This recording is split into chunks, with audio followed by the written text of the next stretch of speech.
I'm gonna tweet out the. Okay. Drop Copy. Telegram. I might have to update Telegram. Live from the Telegram. Isn't it wild that in Australia they've banned all of these social media platforms under the guise of children's safety, but like the biggest one that's still allowed is Roblox and Discord. Yeah. It's like we can't let that pipeline disappear. Yeah. That would offend certain people. Groomies. That's what it is. No, but that's but like the ones on Roblox or Discord. It's just groomies. The ones that do affect children. It's like those are the ones they don't ban. But it's where are they going to find their adrenochrome, man? Hopefully, like the YouTube algo, they're not like woke to all like the more esoteric terms. It's okay. You know? We can wear the glove, and we're careful with how we handle these issues. What a glove that was! That's the Howling Mutant glove, the French tickler. Yeah, the Howling Mutant glove. It's the Howling Mutant glove. God, it was nice to see Bill Clinton young again in those pictures. Yeah. He looked happy. You don't see that too much these days. Yeah, he looks like a zombie now. He really does look like. Well, speaking of adrenochrome, he looks like an extra off the set of Philadelphia. He just looks like life has been sucked out of him. Oh, an extra on the set of Philadelphia. Oh my God. What was that one? Rent? Was it called Rent? Yeah, well, Rent's the musical. Yeah. This is where everybody has AIDS, literally. I had a friend who was an English major, or like in high school. Well, he became an English major.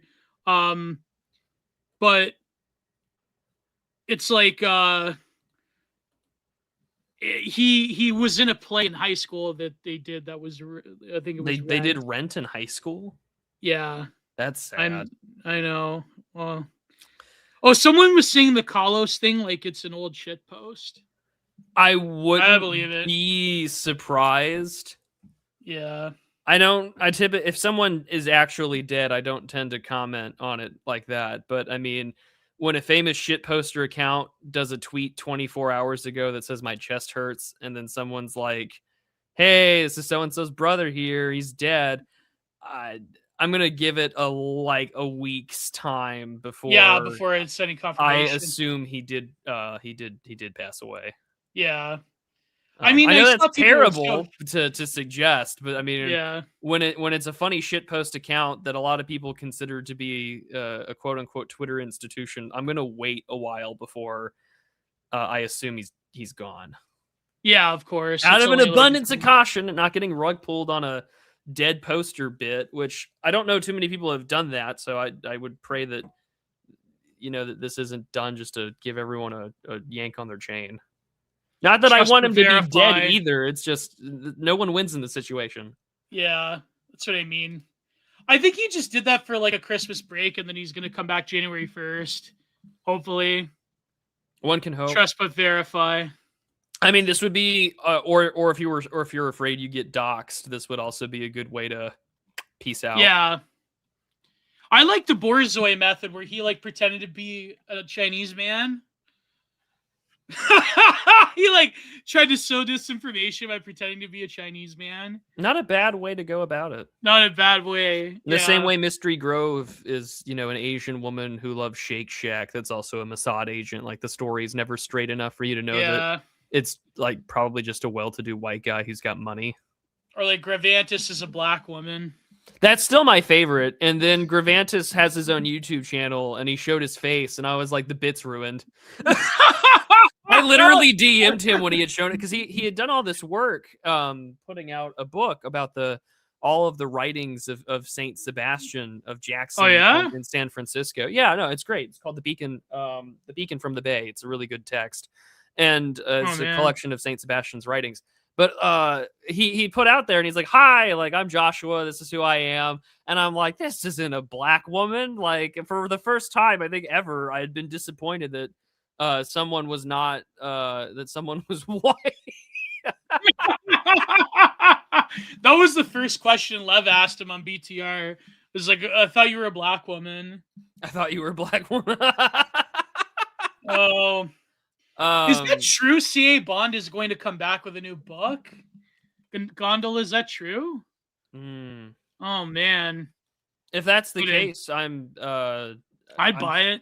I'm curious to see where he goes to if he's Yeah. improved his relationship with any of his old publishing. No, I feel associates. like it's perfect. Like I feel like him and Carlsbad, it's like their perfect moment to come back. Right, it's in the air. I feel like if Carlsbad were to come back, he may be one of the most vindicated men on Twitter. Oh, 100%. Yeah. That's a hot take. That's my hot take for the evening. If Carlsbad were to come back, it would be Zarathustra coming from the mountaintop to just proclaim that he was right all along.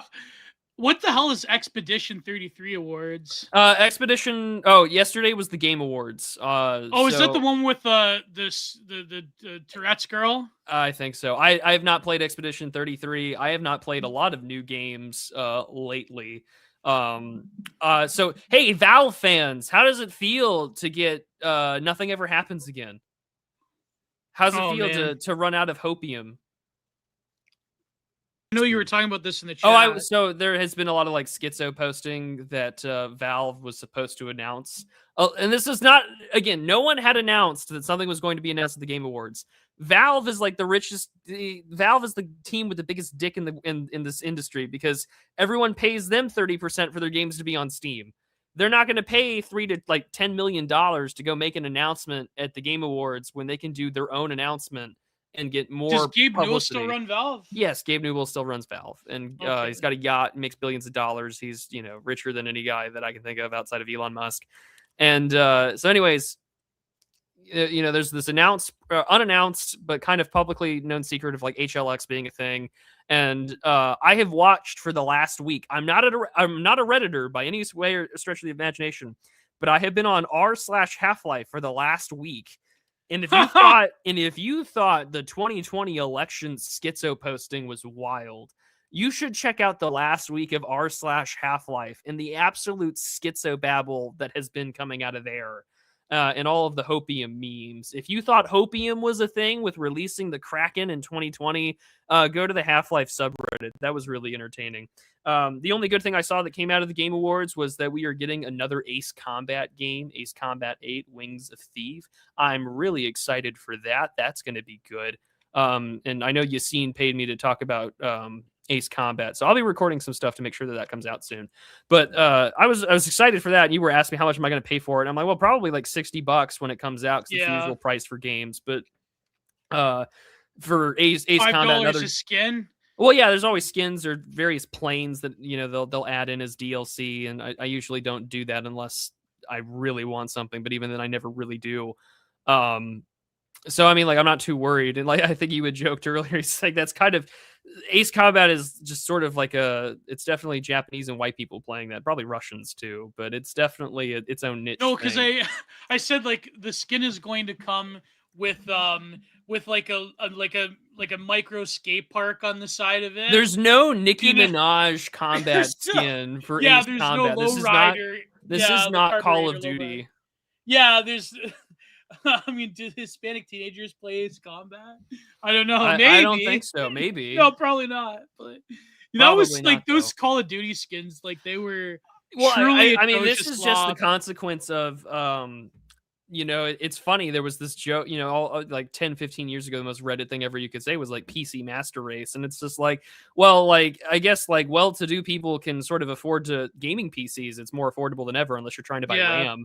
So it's like everyone went to PC and could play the games that they wanted to, and consoles became cheap enough that really anyone in the hood could afford one. And so Call of Duty really started catering to this monetized marketplace of skins and things like that for a much more non-white audience. Because it's just like, I grew up playing like Call of Duty 2 in Modern Warfare when it came out and really enjoying those games. They were really great.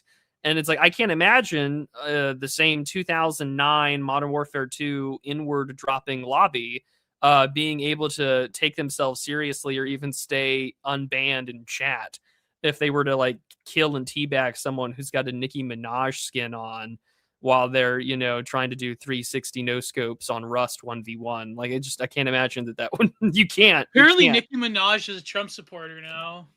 I think the State Department used Nicki Minaj to talk about the persecution of Christians in Nigeria. Yeah, that's all right. That's which I mean is I guess a good thing. I guess Nicki Minaj is Nigerian. Didn't know that. I don't pay attention to that part of the world or that music sector or scene or whatever. So, but I've seen like tweets from White House cabinet level officials quote tweeting and replying to Nicki Minaj, and it's just like, what world am I in? Yeah, it's kind of wild. It's like seeing like Piers Morgan bring on Dr. Phil to talk about Nick Fuentes. It's just like, what world do we live in? You like, are a dirtbag, real slow. Oh, how does that make you feel?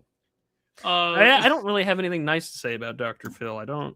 When you don't have a father, you gravitate to these grifters, and it's like, what are you two do? What are you two doing? Like, it's like, oh man. But anyways, what's happening before we get to Steins Gate? Let people pour in here. I have some Canadian news, but what's been happening? No, start with the Canadian news. I'm very tuckered out on news because I just covered the news in other stuff yesterday. Yeah. I did 2 hours with our mutual friend James Kirkpatrick on his show. So, and that's already out. Yeah. I'll make a community post later about it. I might upload it later. What the hell is Helmholtz VN? What? Huh? What's VN or the anime? Oh, we're gonna talk about the anime. We're talking about the anime. We're not. That's what I got paid to review. Yeah. And so for those who don't know, this is the first part of Steins Gate, and we're doing this is again paid reviews. You can pay Gio and I $100 respectively, whoever you want to give money to, and we'll review something. This gentleman paid us to cover the original run that went in 2011. Yeah. So we're covering all 24 episodes in 2 parts because he was generous with his money. And so and he asked, like, so are you going to do this before the new year? And we finally found a way for us to both go watch it. Yeah. So that's what we're doing. I had to sacrifice my free trial of Crunchyroll to do this. So you guys better give me some super right now. Okay. Gio is the only millennial I know that doesn't know how to sail the high seas. The VN is just more content. What's VN? Visual novel. Oh, the visual novel of Steins Gate. Yeah. I mean, maybe we could review that one day. But maybe. That might be a Prude plays the visual novel on Steam for money. Yeah. But Prude degrades himself by reviewing another anime on stream for money. Because what else have we've done? Lane. We did what was the one about Afterlife? Oh, Remeni Habane or something like that. Yeah. I have not watched. So okay, up until last week in the preceding days, I have not watched Steins Gate since I think my senior year of high school, and so it was kind of a shock to come back to this nearly 15 years later and just be like, "Don't you e-beg me, you beautiful bastard! I will e-beg you." We will beg. We will ask that you sneed. I heard of Umaniko. I heard it was pretty good. Umaniko. So I mean, we'll cover this. I mean, there's a lot of stuff that we'll get into it. I'm thinking about all the other stuff I've watched that I'm like, oh man, if someone were to pay me to review that, I could have a lot to talk about. But I'm like, I don't want to tempt fate either. I have a lot to talk about with Steins Gate, but I'm curious to see how you. Oh yeah, we reviewed Perfect Blue. I literally just got a message from a Twitter message of mine, and I'm just gonna read it out loud because I know he's here. And he says, "We're talking about Steins Goy." I see. He's like, and then he replies. He's so this is my friend Onizuka Groiper, and he says, "I want to have Mary Kirisu." He says, "Quote me at me." Well, there you go. Oh, I forgot to do. I'm gonna give him so much shit when I see him at church this Sunday. I forgot to start the show, but I was gonna I'll do it next week. I was gonna right away as soon as we went live, I was gonna go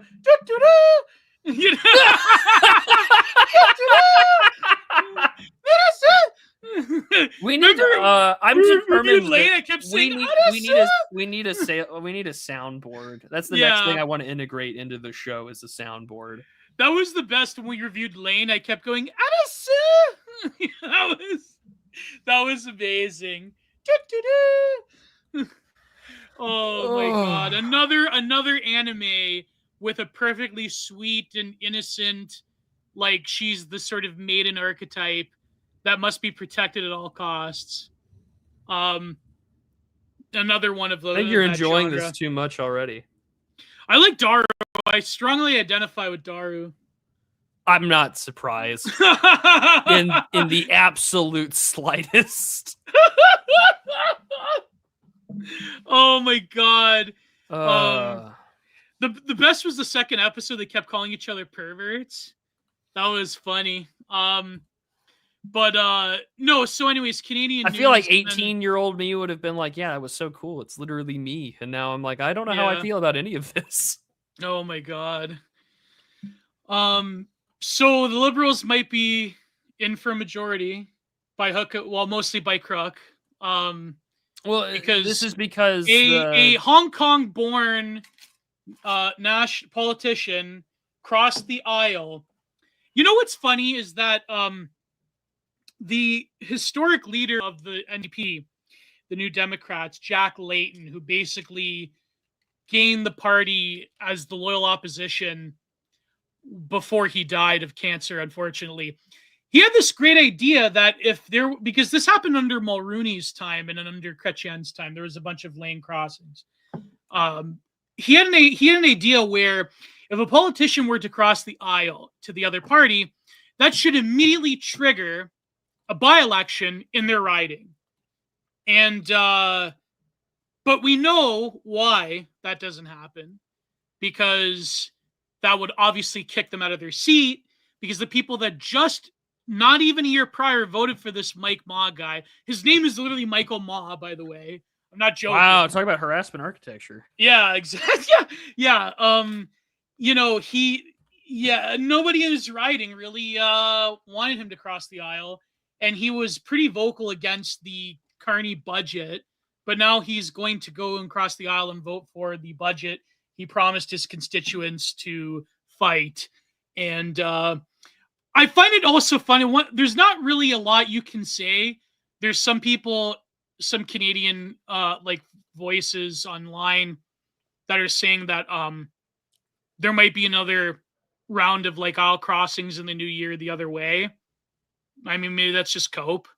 But the Liberal Party has effectively ruled through majority all throughout the Trudeau years because of the alliance with the NDP. Mm-hmm. And this is no different. I'm sure Carney will get his majority because, of course, the Conservative Party are a bunch of spineless losers in Canada. And people were talking about how disloyal they are and all this stuff, which they are. They're gutless traitors.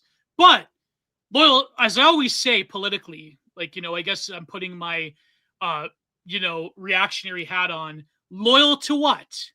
Loyal to what? Loyal to a visionless Conservative Party that even when they have no chance of being within any form of power, then they start to talk about mass immigration and other issues. When it doesn't matter, they'll talk about those things that their constituents that, by the way, and you have to realize, unlike in America, well, in America too, a lot of the voting base of the Conservative Party has been younger people. And of course, immigration is their number one issue. So the Conservative Party will only talk about it when after they lost an election rather than before. Yeah. And so I say that this Mike Mogg guy and other aisle crossers, what are they really loyal to? And I find it very funny, two things. One, a lot of leaf libs, they've been saying, see, they really should, the Conservatives shouldn't have been, trading in like racism by talking about immigration now. I don't think, okay, this guy, he was born in Hong Kong, whatever, which is a second point that I want to get to about this. Yeah. But the other ones who have been aisle crossers, they haven't been, okay, one guy was a Sikh, but a lot of them have been, white Canadians. And so that's a stupid issue. There still are plenty of people who are Asians and Sikhs in the Conservative Party, but, realize that this has gone too far. But also look at the argument. Whenever the left critiques you, it's always become more like us and then you will win, which has been something since I was literally aware of politics before I was even in high school. That was always the go-to line. The reason the Conservative Party loses is because they're not like the left enough. The reason the Republicans lose in America is because they're not like the Democrats. Yeah. It's the same tired nonsense. But also, I find it very funny that all of these people, some of them have, like that guy that got ousted by Carney, that Gillibrand, saying, I didn't know I was giving money to the Antifa groups. I find it very funny, these people that talk all day about foreign influence, but when it goes the liberals' way, they don't talk about it. They don't talk about like any alleged foreign influence that might be there. It's like, foreign influence is only like when we say it's a problem, it's a problem. And when we know it's a good thing, it's a good thing. Right? And allegedly, there's no evidence that this Mike Maugg guy is being, bought off by China or whatever. I'm not saying that, obviously, publicly. But it's very funny how foreign influence is, again, another sort of hypertext when it comes to politics. It can only go, it's relevant in one case, but it's not relevant in the other. And I mean, to be fair, though, a lot of conservatives do it as well. They have preferred nations that they enjoy taking money from. And liberal politicians and leftist politicians have preferred nations they like taking money from. So the whole thing about political influence is, once again, it's something that is a very pertinent issue to basically all Western democracies, especially in the Anglosphere. But the way that it's deployed by all of these quote unquote activist groups or experts in academia, it's just another political shibboleth. It's another sort of like I say, it's a political hypertext that can be deployed or withdrawn or used as a bludgeon, but then used as a mark of authenticity, sort of like using the internet, right? Like when Trump uses the internet and meme culture to his advantage, that's bad. When Obama used it with the whole Cambridge Analytica thing where he was mining data from Facebook, that was good. It's just, it goes on and on and on. And I know I'm just basically beating a dead horse, but yeah, so it's a sad situation. And there was also speculation about Carney appointing this BlackRock guy to become the U.S. ambassador if there was some kind of like oil lobby thing between Trump threatening annexation. But that's just like all speculation. I mean, you'd have to talk to someone like Dimes or Fortisax about that. But what was his name? I saw that one on my timeline. That his name's like Tom Wiseman or something. Some Black Horse. Yeah, Black Horse. He says this guy has committed a litany of financial crimes against the Canadian people. Oh, as all BlackRock executives do. So yeah, that's a universal thing that happens in North America, it seems. Yeah, exactly. How many BlackRock executives in America have committed crimes against the American people? Countless. But anyways, we were going to say Prude? Oh, no, I was. That's all I was asking. That was the name, because that was the one I had saw on the timeline. Yeah. I mean, this was, I guess here in the States, it's not very often in which, on a national level in Congress or in the Senate, that someone openly defects and switches sides that way. When's the last time that happened in America? Oh, God. The one that comes to my mind is in the 90s in terms of someone going independent to caucus with Democrats. But last major... Well, because we have parliamentary supremacy. Like, we have party supremacy here in Canada. Yeah. So that's why it happens so often. The last one was Georgia Democrat Maisha Maynor in 2023, but that was a state legislature.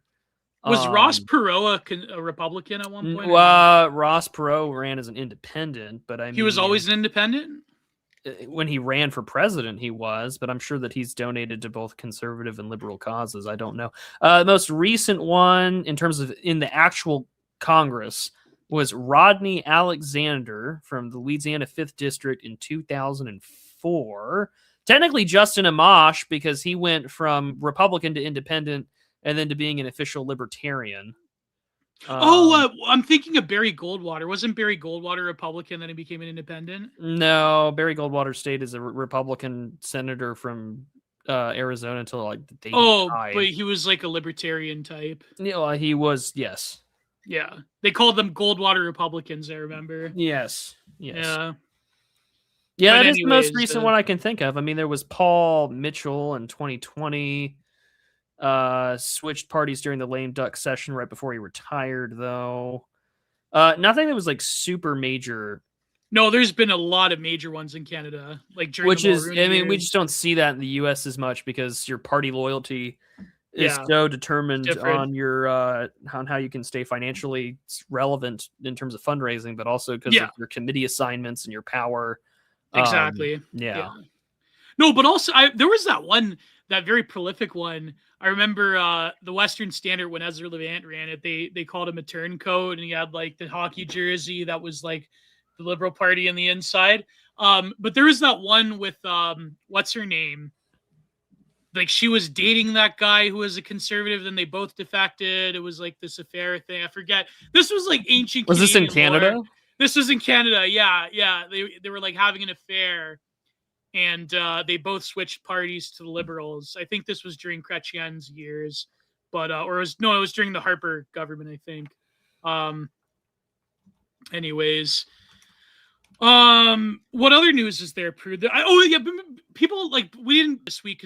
Are you better now? By the way, yeah, I had a nasty head cold earlier this week. I was not in the best of moods. I did not. Work was terrible. I was just not a good time. Oh man, but no, people were talking about usury, and that was a stupid debate. Or did we have another usury debate about interest rates again? Yes, Oren was on it, and I missed that. The only thing with Oren that I saw this week was everyone's favorite Judeo-Bolshevik who calls himself that on his Twitter bio. I'm not being whatever ism or bigot you want to call me. It's literally in his profile, and his whole account is called Soldier Goy Tellum. Open Marxist, literally calls himself a Judeo-Bolshevik. Anyways, he made Oren the main character for Lefty Twitter the other day because they got pissy about the citations in Oren's book, The Total State, which I have a copy of, signed to my most restrained extremist. And it's very basic citations about where it's from, which Federalist Papers, get cited. And I think they got pissed because he cites Dave Green's, the Distributist YouTube video, one of his video essays. And they were like, well, this isn't academic at all. And like, Oren is this like rising, like intellectual, And it's like, I don't think that Oren would call himself like a rising intellectual star or whatever. But like, they were screeching mad about his fucking book citation. No, but you know what's fun? You know what the thing is, though? I got to say, like, out of all the irony leftists, Sammy Gold, I mean, he is an interesting writer, kind of like Sam Chris, although I wouldn't compare him with that. But like, he does these, like, he has this like very clear hatred of like what he calls like the soy right or whatever, but I wouldn't want to like bash him in terms of like his ideas, but like I think he knew what he was doing, and I think he's smart enough to know that Oren's book is essentially like, let's be real here, Oren's book is about doing like NRX 101 to boomers, like even the print size, you know what I mean? Like it's he's not pretending in the book. I think Sammy Gold knows he's not pretending to be an academic tome. He's basically doing a very groundwork. He's boomer whispering. He's boomer whispering, exactly. He's doing a very, like, in the style and presentation of a Fox News book, he's doing something else. And so I think, like, to lambast him over the lack of citations, I mean, some of the greatest academic works in human history have had maybe a very sparse one-page list of citations. You know what I mean? Like this sort of like over-credentialization is nonsense. And that's very funny. I mean, it's the same thing with this show, right? Like, I mean, if you're someone on the internet on this side of things, and let's say you cover history, right? I mean, Apostolic Majesty is a very excellent example. Apostolic Majesty's lectures and breakdowns of major events in world history have been listened to and have gotten more views than any major lecture from a historian or an academic professional who has spent their entire adult life studying this issue. And I think that causes a significant ordeal. I don't want to say ordeal of civility. I mean, it kind of is, but like I think it causes significant existential crisis / anger. For instance, Yes, like of if you were course. to look up the Monroe Doctrine right now, a stream I did with Sandbatch, it's like 3 years old at this point, is on the top. It's on some of the top like first page results, and it's also watched on par or more than other lectures from universities on this issue. And I think that like Sandy and I did a pretty decent job, all things considered. But like it Yeah. really does go to show that, when someone who is not from, if you're an outsider and you one up someone at their own game, like of course they're gonna get pissy. Yeah, I mean, of course, a lot of irony leftists, they were at academia or they were sort of failed academics, as we all are, by the way. And not that there's any shame in it. I didn't pursue a PhD for a variety of reasons, but it's like I think that's another thing too, is that a lot of people that are sort of like academia adjacent, who are adjuncts, it does chap their ass, but I think it's a misplaced anger, because I don't think Oren is trying to maybe that's why I'm afraid of putting out my book, because then people make fun of me. But no, I don't think Oren was Is that pretending done, to be. by the way? Almost. So Okay. it's I The think people like need to know. I know. I think like Oren, it's a miscalculation, because Oren wasn't pretending in that book to be like an academic. No, of course not. And so it's just a stupid thing. It's just like, People are idiots. like people are idiots. Like I say, like I think like Sammy Gold is a cut above the average irony leftist, but he's obviously a smart guy. But I think like he was just doing it to rib Oren, because of Oren's the enemy. So Of course. that's my take. Yeah, of course. Yeah. Of So course he's the enemy. Why would you not? oh, you mean Oren's the enemy to him, but also Yeah. I know, That's what I mean. But no, that's what I mean. Yeah, exactly. And of course Oren's getting a lot of attention and blah blah blah, and so there you go. But like I say, like there's certain people that come from that Chapo milieu, like Sam Chris, that I quite enjoy, but I just think it was such a stupid, unwarranted attack. And I mean, I don't know. You put anything out there, I'm sure. Like if anyone's gonna get any criticism, like I'm sure people could say stuff about our work. But I'm sure. Yeah, but the usury thing, I thought that was particularly stupid. People are saying, "Oh, see, this is the tarred right." I think the reality is that it is true, the critique that certain people were making, that you wouldn't be able to have a lot of advanced projects without a level of economism and financialization. But I think that when it comes to like a lot of small scale predatory lending, that's a different issue. And I think that, a lot of people want to immediately jump on things and make a very simplistic argument. But also I think like the thing about like, well, if you have any critique of this thing, if you have any critique of capitalism as such as it's practiced in the world today, then it's like, you're like a third worldist, or you're brown coated, or you're tarred right. It's just, I think like that's a thought terminating cliche. But at the end of but at the same time, I can get the argument that a certain level, at a very high level, when it comes to making huge investment that projects that take a number of years, I understand that a lot of monetary practices, if they didn't exist, you know what I mean? Like, I think there's a middle way between this whole like debate over lending and usury and so on and so forth. Well, I think for a lot of reasons, it just gets turned into the term usury is, of course, biblical, both Old and New Testament. And so it's just like, of course, this is, and it has a very long sordid history in relationship to Jews and Gentile alike. So it's just like, this is just a way, I think, for a lot of people to throw whatever market or capital critiques that they may have on the economic system, and then also be relatively, safe edgy because like, ooh, I mentioned usury, like, aren't I like Exactly. And also I will point out there was a good do you know that one account? He's German. I love his accent, by the way. He's got that like very pronounced German accent. You know, Theogonus. yes, Um, yes, he was debating. Of course, like they were hurling expletives at each other.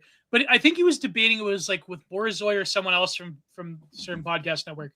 He said like, well, the problem is like just to land it on the feet of that particular people and to say like a lot of like in Germany and even in Italy a lot of those people were very competent and they did know about these financial instruments. And so I think like a simplistic interpretation to say that like only one people were committing these acts of predatory lending and like, the people in northern and southern Europe couldn't figure these things out. I think Theogonus was correct in putting a bit of nuance, push back nuance to that argument.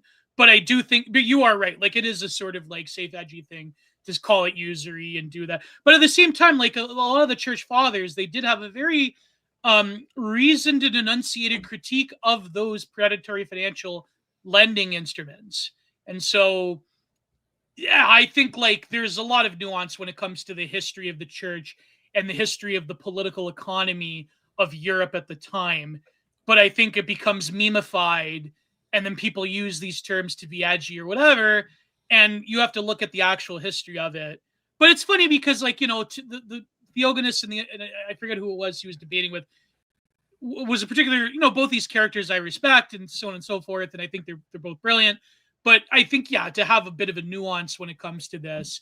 But I just think, like, to use thought-terminating cliches like the Tard right or, third world coded or whatever, I think to me, that's also another thing that pisses me off. I think you have to seriously engage, like, okay, when you look at what's happening, maybe not when it comes to huge corporations and huge projects that involve governments across the globe, but when it comes to like some of these, like just watch a Caleb Hammer episode and you see like these, and yeah, a lot of those people are stupid and they probably deserve it, but a lot of people don't deserve it. And a lot of people are preyed upon by these insane like payday loan places and so on and so forth. I think that's disgusting.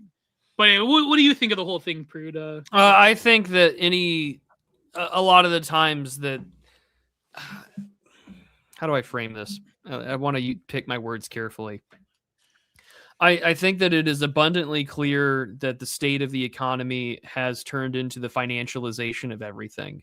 Oh yeah, and 100%. That everything has become very commoditized, very gamified, and very financialized. And I mean, I think in a large degree of that, it decreases the likelihood of anyone personally really owning everything. I think this is in part that's what led to things like the.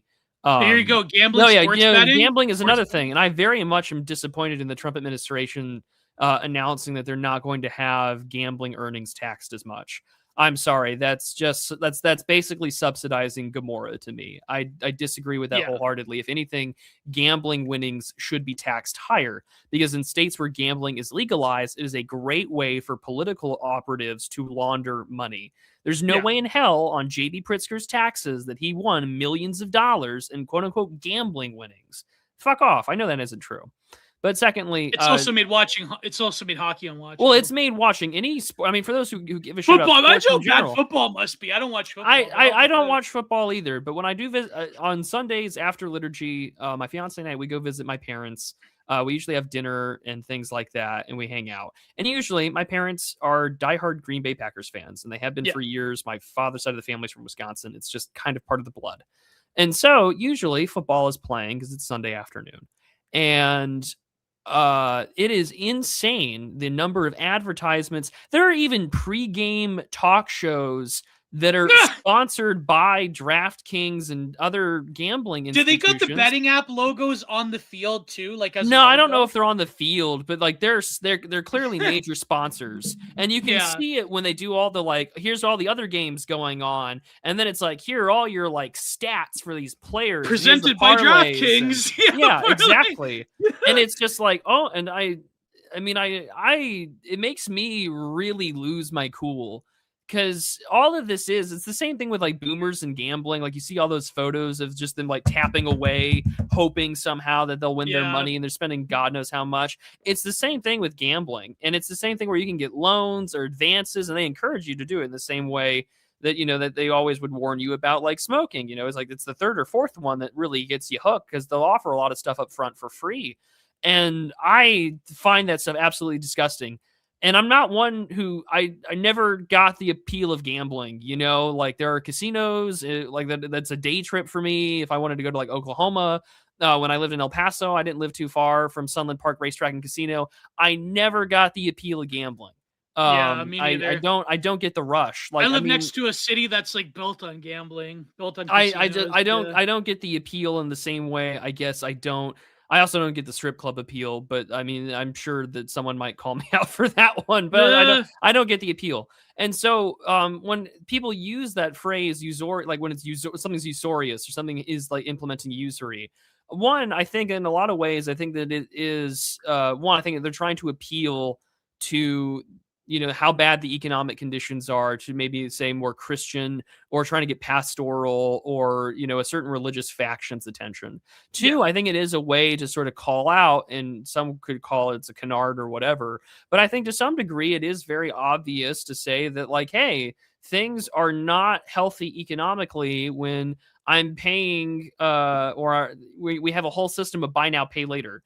And all that we are doing is, you know, incentivizing thousands, if not millions of people who have been raised and who have not been told anything. And I mean, this of course crosses so many other issues like race and impulse control and time preference. But it's like, cool, we are basically incentivizing and creating a class of like just debt slaves. And if you're smart enough to not fall for that shit, like buy now, pay later. I mean, like, I understand layaway, and it was different when you were doing layaway for like, I don't know, a really nice pair of shoes or a really nice like dress, something that I don't know, even back then, I can't imagine it was as bad as it is now. But you know, it's the same way that car dealerships make most of their money off of the financial options, rather than, you know, people who think that they're getting a really good deal by buying it in cash. They hate it when you do that nowadays. And because things are not as readily available, the used car market's fucking insane. I think that it's become a way that is both to get attention to the issue, because you're using now a hot button topic, but also in a way to call out various influences, factors, and people who have contributed to the further financialization and ruin of the country and a great part of the youth. And I think that on top of that, like, you know, there are people, I one hand, because I'm torn, because on one hand, I know better not to like kind of fall for things or to read the fine print, to do the calculations, because I had both my parents with me, you know, when it came to these kind of financial lessons and how to calculate interest and all that sort of jazz. Like but I also know that like it's very weird to say that in the year of my Lord 2025 that that's kind of a very privileged position to come from. Like, oh, I had both my parents, and like my mom got to stay at home, and like that is, I mean, a lot of people don't have that anymore, and so many families are broken. And so it gets really frustrating, because it's just like, well, on one hand, don't be a retard, but on the other hand, like for a lot of people, this kind of is their only way to live. Because I know that there are people who make better money than I do, make better financial choices than I do, and are still struggling and are still working off of a really financialized system. And so I don't really take issue with the term, but I hope that wherever the criticism is coming from is that it's levied in a way that has a better understanding of how the financial system operates, or has a better, you know, has a good head on their shoulders. I think it just requires discernment. I think it's different when it's maybe like a cantankerous reply guy who just wants to, you know, try and make you all about the JQ or whatever, rather than like, well, there's a much greater, you know, it's not just it's not one pet issue on a certain political spectrum. It actually intersects with a million other problems that are related to this pet issue, but are also part of just the entire superstructure of how the nation's set up financially. And I know that sounds very Marxist to like even frame it that way, but like I've been recently rereading The Society of Spectacle by Guy Debord, and like Guy Debord is a situationist and a Marxist. But when you read The Society of Spectacle, if only DeBoer had lived was alive in the today. internet age. Oh, because I said, I think Yeah. I wish Guy Debord lived to see podcasters, because the absolute shit show on my timeline. And don't get me wrong, you don't have to trust the FBI. I don't fucking trust the FBI. Has the FBI ever given me an answer on what happened in the Trump assassination attempts, or the Kirk assassination attempts, Or Vegas, or what happened to J6, or Vegas? No, I'm not going to get an answer to any of those things. I'm surprised I even have a coherent answer for what happened in the Boston bombing in 2012. And you and I have both. I hope you're not leading to talking about the Charlie Kirk thing. And you and I let's have not both talk about that. Well, I'm gonna mention it once, and I'm just gonna mention this. All right, you don't have to trust the FBI to then suddenly realize that something else has popped up that makes you want to go down that route. And so I have now watched, in the 3 months since his assassination, for a split second afterwards, the American right maybe pulled its head out of its ass and realized the existential stakes of what's happening. And instead, it has been inquisition after backstabbing, after rabbit hole, after everyone shitting on each other, to where now it looks more like a fucking monkey exhibit after a great poo flinging fight than it has anything else. And it is everyone keeps incredibly assaulting each other. and that's what I'm saying. This is the spectacle, because we are in the now, and every aspect of reality is now represented online. We have effectively disincarnated and disrooted ourselves upward from anything that we could functionally do in person. And instead, we now get to live out this really cool entertainment phenomenon where I'm strapped to the Auto Masturbator 5000 of political hot takes. And when someone calls that out, someone just says, well, hey, man, let people enjoy things. And I think that that's really fucking stupid. And I'm sorry for crashing out and ranting AI on this Candace issue. Owens will put you in the... No, I'm not going to make a joke about that. But it's incredibly frustrating. And I think the best person who has the take on this has been Morgoth, because he had that great essay about podcast world. And if you haven't read it, you really should. But no, I was going to say, someone mentioned in the chat that a lot of those people in Caleb Hammer, it's because of the subprime thing where like all these banks are forced to do like diversity, equity, inclusion. And oh yeah, I mean, there was that too. Yeah. I mean, a lot of these people shouldn't have access to loans to begin with. Yeah. End of discussion. Like, most of these people in a better society would not have access to credit, period. Or they wouldn't need to. Your existence wouldn't it wouldn't be necessary. There would be you'd be taken care of, like in a paternalistic sort of way. But but then people were mentioning like I think they have a few of those machines at the Fallsview casino. I think it was Sean Schaefer that said like they have anime girl gambling machines now where like if you win a jackpot they give you a panty shot or whatever. Like, it's just like, what are we doing here? Like, it's just, oh my god. I don't know. That was another thing too. I forget that one the Canadian toonie store Taylor Lorenz. She goes on this parliamentary committee, and she talks about, I can't believe people are against DEI, diversity, equity, inclusion. How can you be against that? And it's sort of like that Millennial Woes tweet about like leftists pretend not to know things, or what they do is they'll selectively focus on the root definition of something rather than how it's deployed rather than the actual practice of how it's deployed politically. So like when Rachel, whatever her name is, when she talks about like, she's just focusing on those words that are given as these abstract goods, diversity, equity, inclusion, rather than how that policy is actually given to prop up certain leftist special interests against other people. And so it's like, they pretend not to, I know it's like the whole pretend not to know things argument, but it's like they're focusing just on the term itself rather than the greater gestalt of how it's deployed politically. And that's, of course, a game, Oh, of course. Yeah, but anyway, but about the financialization of all things, like, it does feed into like this hyper reality of like, the economy is just going to be gambling, sports betting, corn, both forms of corn, by the way, and the food, and also you know, the YouTube friendly abbreviation. Of course. You know, it'll be like maybe some kind of military investment. Like it's it all feeds into one. I It's hope like you literal love baby cyberpunk America. dystopias because you're living in one. Yeah, yeah. It's like Complete and with so, state-sponsored body modification. which is a good We segue live to in Steins hell. Gate. Which we live in, yeah. Which is a good segue to Steins Gate. Yeah, I mean, it's Being a body modification. Oh my, yeah, eat your fucking vegetables. Apparently, that was a great like Alex Jonesism that they snuck in there. Like they send a message to the guy's mother to eat more vegetables while she was pregnant. And anyways, Steins Gate.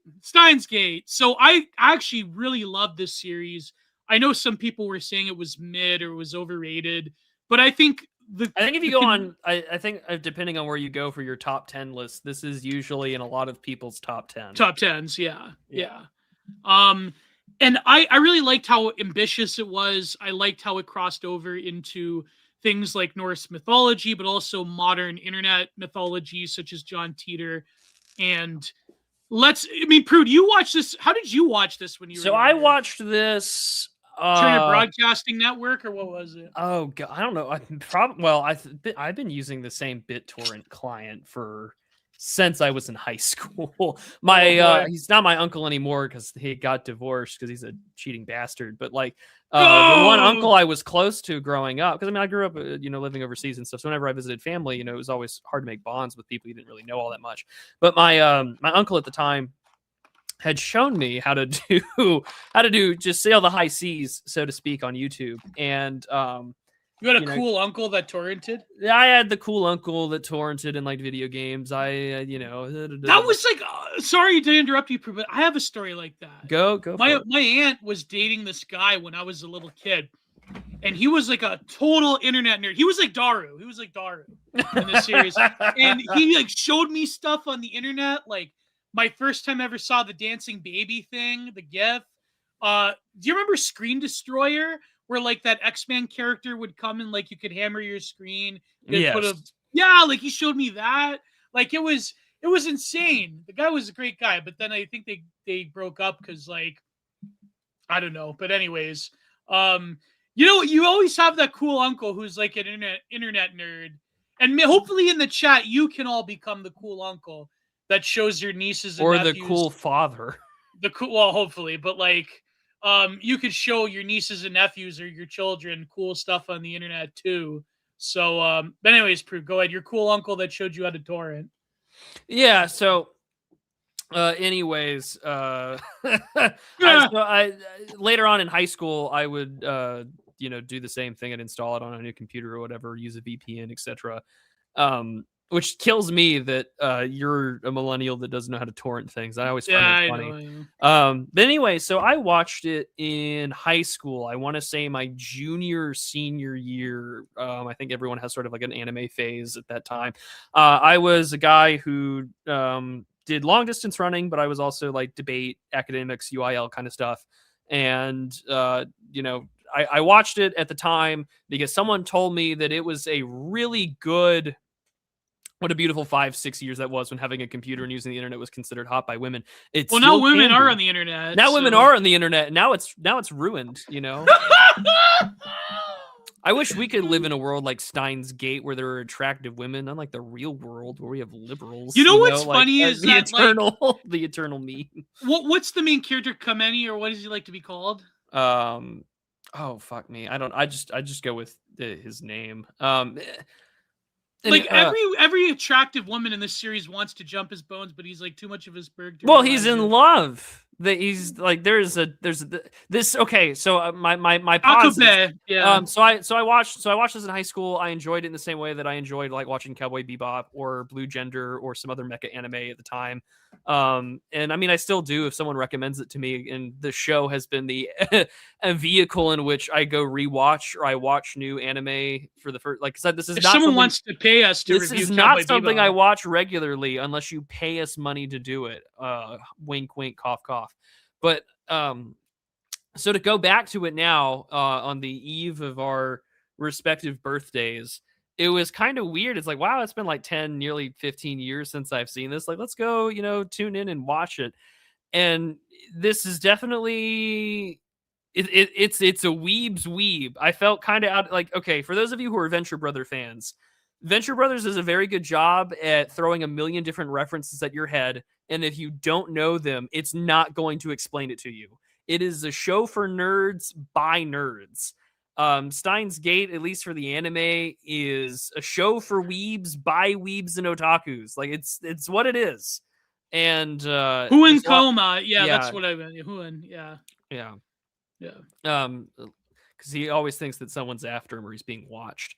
But anyways, so to come back to it all these years later, I was like, I don't remember most of this because I was told on the premise I should really go watch it because it's one of the best time travel stories done that is consistent with very little plot hole, and it leaves you asking little questions because it does a good job of fleshing out and kind of explaining how the world works, which is really hard to do with time travel or really any sort of science fiction that requires you to sort of take its rules seriously, because we don't have real scientific something parallel to it or something. Well, it's using conjecture from real science. Well, yeah, conjecture in scientific theory that is really all just theoretical. Right, where there's not any real basis that we could test. But also, it was a weird step back in time to where, internet esoterica or questions about conspiracy theories were a lot more, I don't want to say innocent, but they were a lot more grounded in something that was more speculative or tangential than perhaps things that we can document. Oh yeah, it was far less political, or at least the political implications still remind me of an early era where you were talking about things like the New World Order or transnational globalism. I mean, these things never went away, but they got buried deep inside because the real, what the left calls conspiracy theories, i.e. like the Great Replacement and whatever, those became all real. And we got to watch them happen in real time. And we got to watch the greatest conspiracy unfold in real time about burying the lead about where COVID came from while the rest of the world locked itself up. Or like chicken hawk level conspiracies as well. And well, and I mean, let's not even get started about a certain eatery location that if I were to even mention on YouTube, this would be flagged and banned. Right. So I won't do that for obvious reasons. And of course, there's a certain letter in the alphabet that if you bring up, you're going to get a label under your YouTube video and things like that. So our conspiracy stuff back then, of course, is like it's from an analog age. Like there is some creepy, weird ceremony shit they do at CERN. Do you remember that video? Yeah, of course. And so I mean, like it's all these. So this sort of conspiracy or this. Like, ooh, shady shit going down on there. Like it was like, oh, this feels. It feels. I was almost nostalgic for it. Like I was nostalgic for a time of Gen X and baby boomer conspiracy / esoterica because one, it wasn't so instantaneous, and two, you really had to know your shit when talking about these things if you didn't want to sound like a crank. Yeah. And it's also whereas Huan sounds like a total crank in this series. Well, I mean, he does sound like a crank. Okabe sounds like a total crank, but at the same time, it all ends up being true. Yeah, exactly. And but it's also a throwback because this is like we're talking about an IBM like 5100 computer. Like we're talking about older technology. And an older way in which we thought that the internet worked. It was also nice to see like flip phones, Yeah. So it's a weird relic of a smartphones are not yet everywhere, but also our science fiction and our understanding of the world was not so plagued by contemporary politics that have dominated the last decade and a half, like maybe the last 15 years or so. Because if you were to go back in time. Let's just say 2015. Let's go back 10 years ago. And if you were to tell anyone on YouTube right now, if you were to go back in time in 2015 and you were to email Carl Benjamin, Sargon of Akkad, and say, in 2025, the official White House account is going to make a Minecraft version of the President of the United States, who is Donald John Trump, saying that this is the most pro-gamer presidency in the history of the country, he would tell you to fuck off.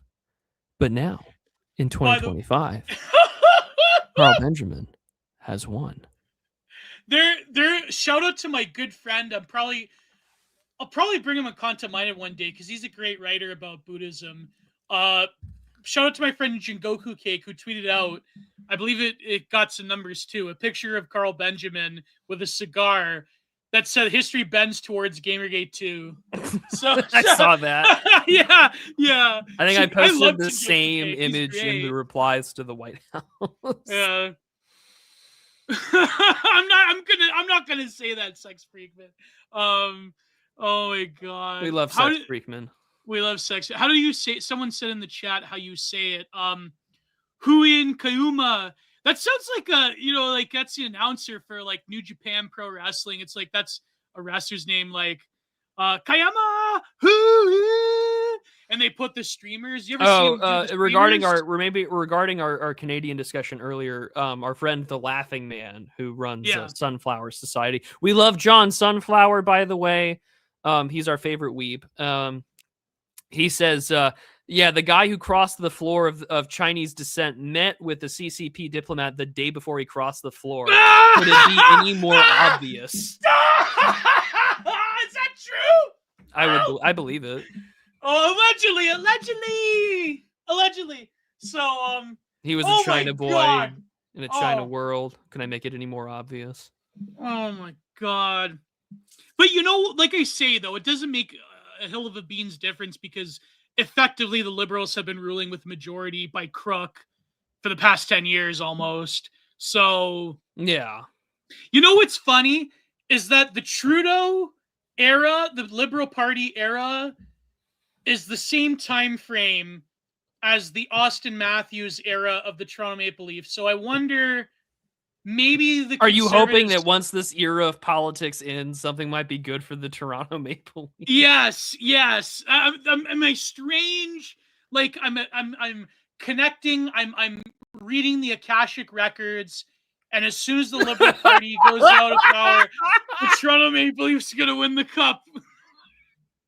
Oh man, speaking of the Oshkick records and stuff like that, I think I made this observation a few episodes ago. It's been wild to watch analog horror, for example, move towards either. It's gone two ways. We're either going to rip off Evangelion or we're going to talk about dinosaurs, and that's the two ways in which it's moved.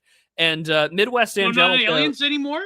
Oh no, I mean it was never about like alternates and duplicates and things like that. Like that's kind of moved on. But now it's like we're gonna do an Evangelion ripoff, and we're gonna we're gonna have an Oshkick array. We're gonna talk to these weird angel things, and it's just like, oh man, that's what we're gonna do with it. It's like, imagine a world where all of a sudden in your television set, it's Evangelion all the time. And what would we do if it was America having to answer that question? Whereas the Japanese are totally trying to like keep everyone else from having an EVA program, but that's a whole other story for another time. We're not doing an Evangelion episode. End of discussion. But if someone pays us, maybe they'd have to pay us a lot of money. Yeah. How many episodes is the original series of Evangelion? Oh, I want to say about 22. That's not too bad. How much is the original run? I don't even remember now. No, 26. You know what's funny is that the new Prime Minister of Japan, she's like the ultimate, like, I said like she loves 2D men. Yeah, she's like the ultimate third positionist when it comes to femcells because like she says, I don't want to get married, but I'm married to the nation. So it's like a lot of people are saying, oh, I can't believe that she's 40 years old. She hasn't had children. She's not married, but she's married to Japan. She's married to the nation. So it's like you either pick like the manosphere misogyny or you pick like the real base. And she's a Hoppa, right? And she's a Hoppa, yeah. So there you go. Wow. She's the best, really. I love her. She's the best. She is best girl. Yeah. She's Anyways, Patrick Casey's long-lost sister. Prime Minister waifu. Could I make it any more obvious? She kind of does look. She was an Irish Hoppa. He's an Irish manlet. Could it be any more obvious? Oh my god. Oh man. He could be the first gentleman of Japan. I'm just saying. That could be it. We need to get sort of like we need to get Patrick Casey to the next like Japanese state dinner. I have a mission for you. Trump will like introduce Mr. them. Casey, I need you to restore order to Japan. I need you to marry the nation. Oh my god. Don't care if she looks like both Pearl Davis and Patrick Casey. Oh my god.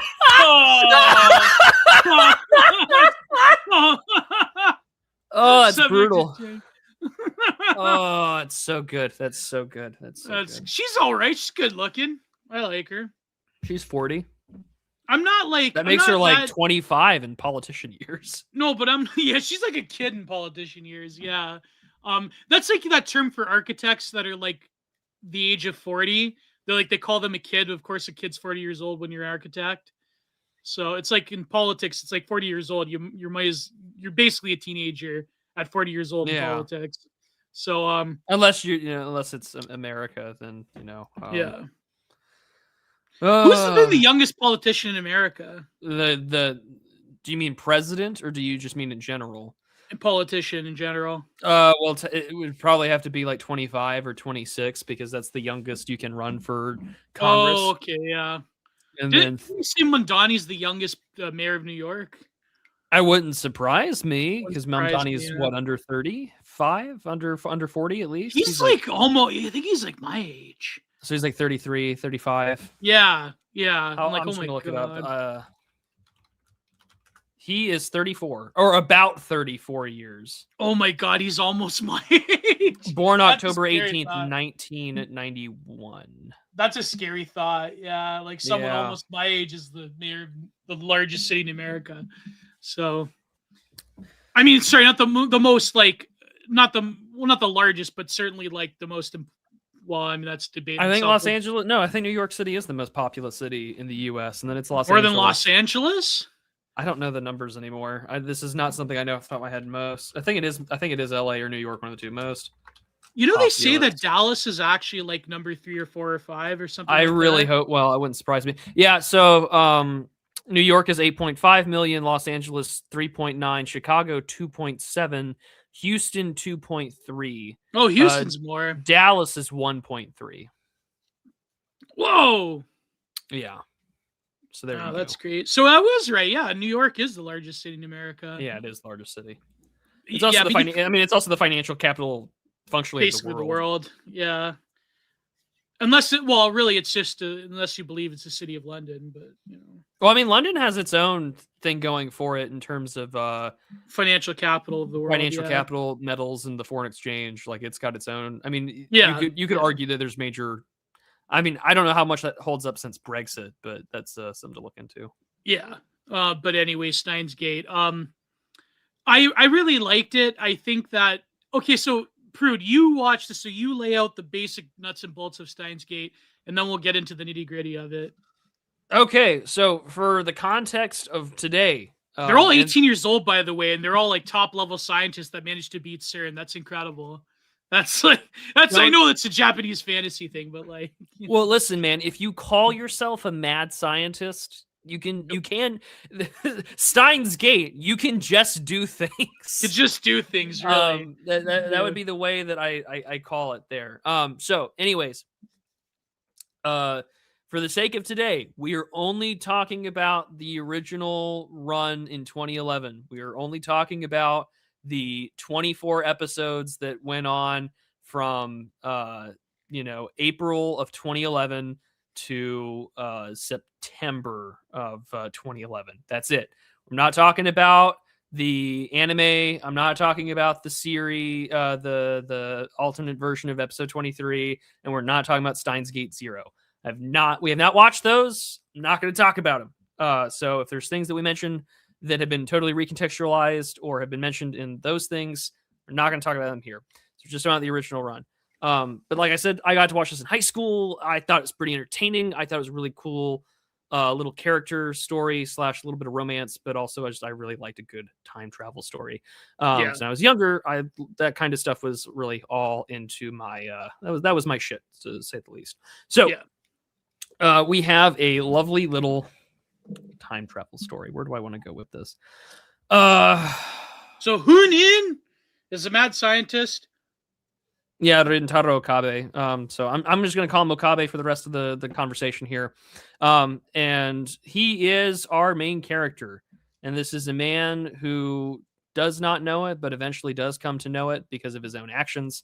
That he has been thrown into a interesting set of conspiracy, and of course through many different you can call them timelines, or in this instance, that's not the word that gets used here, but it is it's a little mix of everything. Like if you, like I mentioned earlier, like if you are a weeb's weeb, then you're going to appreciate all the sort of cultural references and language that gets used here, as well as the trends. But I don't think Mo culture comes up a lot. Oh yeah, Mo culture is very important to this. But also just like if you're not a big anime or otaku kind of person, like a lot of this is just going to feel very, you're going to feel very fish out of water. But also at the same time, like these are just cultural affectations that if you're already into that sort of stuff, then this is going to feel right at home to you. Yeah. So I say all this to sort of outline that we're dealing with Okabe is going to see a seminar on time travel from a Dr. Nakabachi, and he's kind of pulled out of that, and a woman who has claimed to have met him just 15 minutes before, and although he's never met her in his life. And then as he's getting ready to leave, he gets some sort of weird video message on his phone, which I love. It's a nice little red flip phone. It's a nice little callback. Reminds me of a Motorola Razr.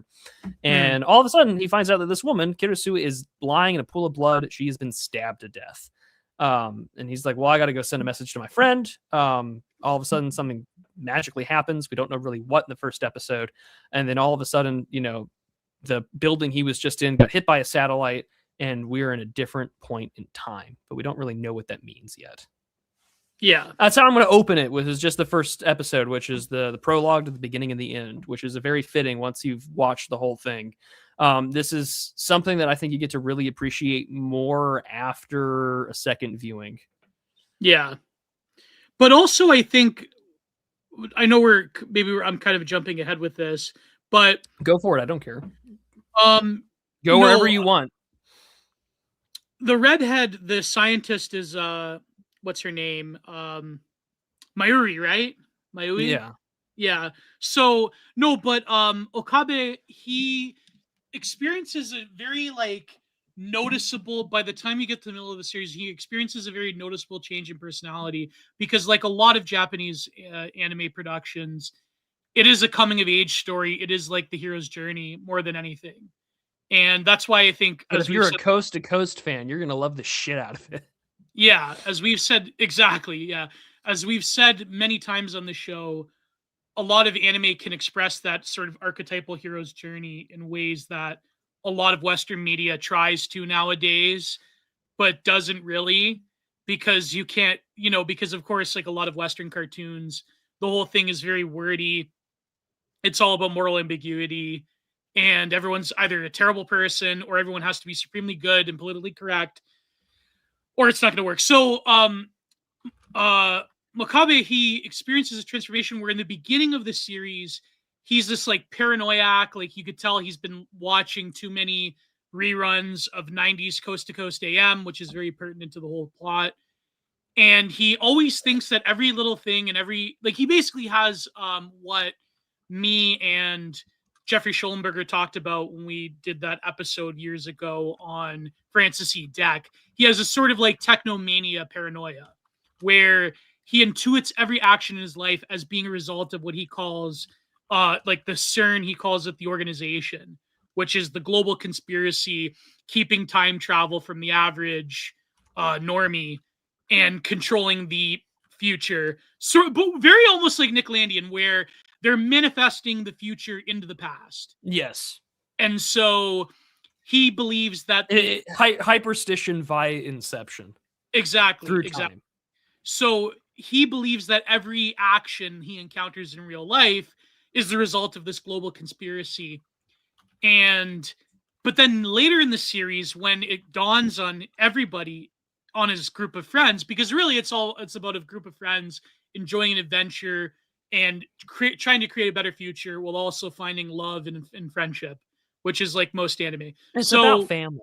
It's about family, really. Yeah.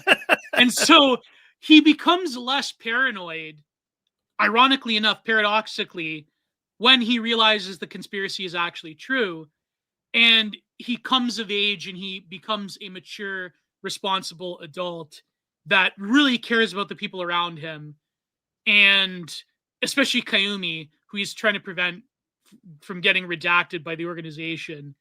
And he has, even in the series, like the scientist, the woman says, before you would have said that the organization is like planting microchips in the lettuce or something like that they're in the grocery store.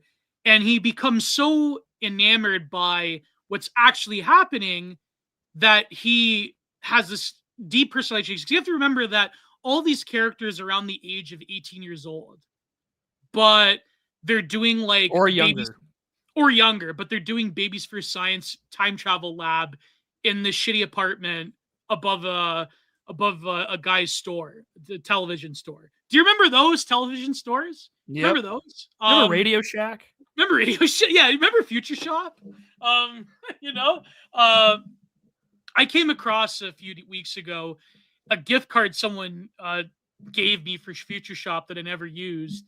And I'm like, well, man, that was wasted. But anyways, so he has a stark change in personality, and it does follow a very typical, which you could tell the author was very captured by a lot of references to Norse mythology, a lot of Western mythology, but also a lot of like quantum mechanics and early internet lore.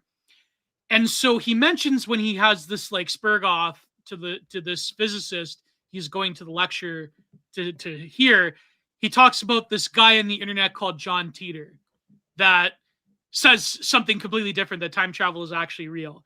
And then of course the girl who I believe what's her name, not Mayumi. Yeah, Mayumi. Sorry, Karisu is his friend, which I initially thought was his like little sister, but they're just friends. Ayuri is his childhood friend, and Kurisu is the woman, the scientist. The woman scientist that he runs into. Yeah, so Kurisu, she totally destroys him in this lecture, this guest lecture. But John Teeter, for those who don't know, was a very, very popular and famous Coast to Coast AM lore back when Art Bell, God rest his soul, R.I.P. Art Bell, hosted Coast to Coast AM before George Snorri, where John Teeter claimed to have been a time traveler from the future where they built the time machine, but he could never go back because he discovered that the time machine can only go in the past. And he kind of predicted some major happenings in the 2010s and in the 2000s. He predicted that nuclear war would have happened in 2015. I think it's safe to say we're okay. Yeah. But it was spiritually true. So anyways, well, there was one man in Moscow that prevented a nuclear war in 20. Anyways, I'm not gonna go there. But anyways, so John Teeter, he originally popped up on these internet forums, both in the series and in real life, and I believe that's how Art Bell managed to get him on the show. Well, he was on forums specifically with Usenet. Art Bell's post to post, the BBS forums. And that's right. Yes. Yeah. Which, of course, in relation, of course, and they pull this straight from the John Teeter in the pseudonymous John Teeter in real life. Teeter, of course, famously claimed that he was an American soldier in 2036. He was based out of Florida. He was fighting against Skynet. He was basically fighting against.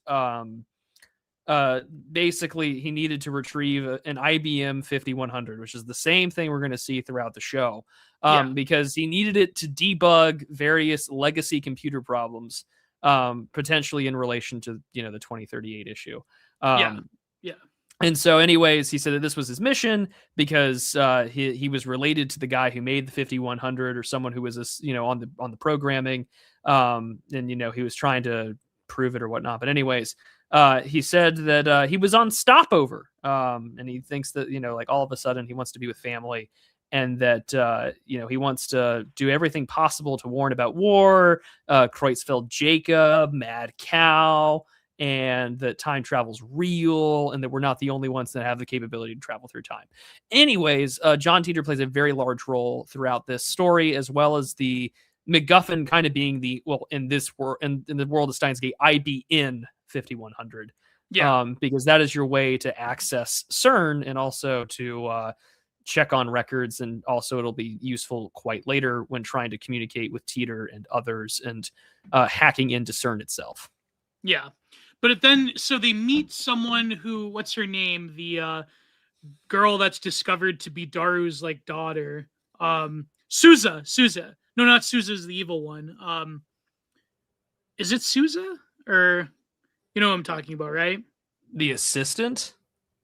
The girl that's a soldier that's essentially John Teeter from the future. Oh God, what's her name? Yeah, no, it is Sousa. Yeah, so Sousa is then revealed to be someone from the future. Who is the assistant? Who am I kidding?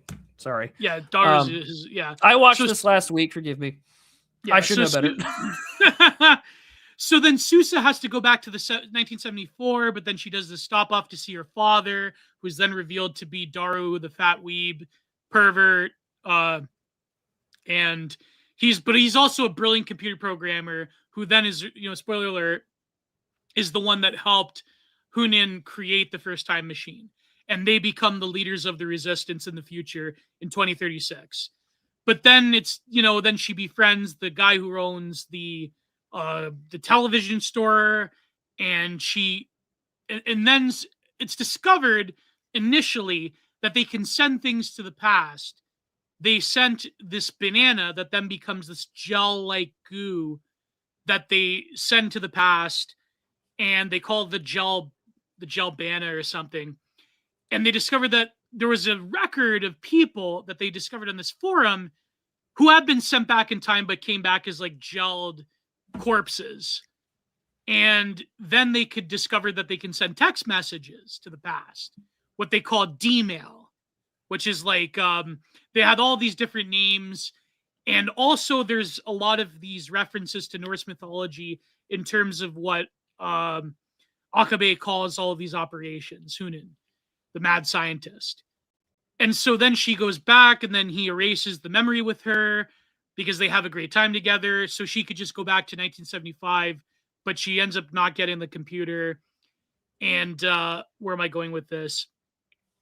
And also, it's the middle of the series is about saving his childhood friend who gets clipped over and over again by the CERN super soldiers. The Rounders. The Rounders, yeah. So then it's essentially about different timelines that are woven together. So it's not that they discover that it's not a complete divergence of time. Rather, it's the different possibilities of time that have a common thread that are going to a common place, but you can diverge given how you can time travel. Because eventually Akabe travels back to time, and it's discovered that, which is a very interesting word, he has what he calls the reading Steiner ability, which is his ability to remember these different divergent timelines. He's essentially the only one that remembers that he traveled back in time, or that events changed, and that he's on a different strand of the common bend going towards the future. Yeah, a different what's like the world line is what the world lines. Yes, the world lines. Yeah, and I mean a big part of it too that I really appreciate is the number of unaccountable discrepancies that one certain thing can cause. Yes. So I mean, like chaos theory, the butterfly effect gets heavily explored here, which is why, again, when I was rewatching it, I was like, oh, it's all the like abstract conceptual stuff that I really liked about it when I first watched it. I wasn't really in for it for so much as the character story, because to me, the big picture conceptual stuff is what got my attention, in the same way that it got my attention when like the first Dark Souls game came out the same year in 2011, because like all this information is not as readily able to be pieced together, but if you're willing to do the work, you're given a really cool conceptual framework to work with about the world you're inhabiting in First Steins Gate. Right. You're kind of anyone who does the sort of like, if you're talking about like the grandfather paradox or any sort of way in which, well, how would time travel ever be physically possible? Because you also have the differences between the Earth's rotation. Like, are you going to be in the exact same spot? Are you going to travel all sorts of things like that, right? And so this is a lot of fun because now all of a sudden you might want to do something with the intention of, well, we're going to fix this one thing, or we're going to answer somebody's wishes.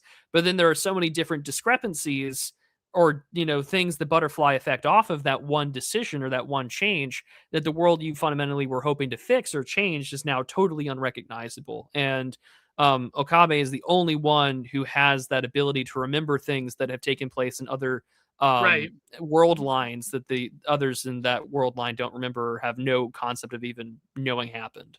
Yeah, and but the reason that this ability is called, and fans have speculated why it's called Reading Steiner and why it's called Steins Gate. A very popular theory, again, going to the original creator's knowledge of Western esotericism. A theory is that it actually is a direct reference to Rudolf Steiner in the Akashic records, and that it's very similar to something that Terence McKenna said once in a lecture. I think he was talking about Rudolf Steiner. He said, well, think of it this way. If you could access more than the average dimensional plane that we exist on, if you're in a fourth or fifth order dimension above us, then you could see past and future down below into the dimension that we inhabit.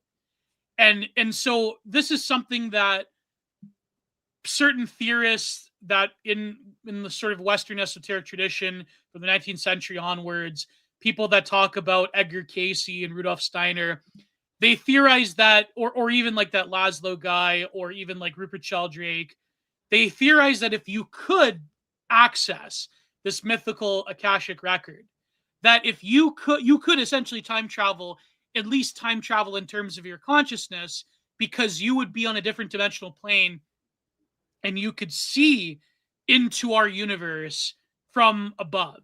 And so some people, for example, speculated that the predictions and the insights of Edgar Cayce, the great American telepath, that he was essentially accessing these Akashic records, and so he could literally see the future or the past. And some other like weirdo people, like that one guy that doesn't like me very much, that one Iranian guy, he says that he saw the crucifixion of Christ being put on by aliens or something like that.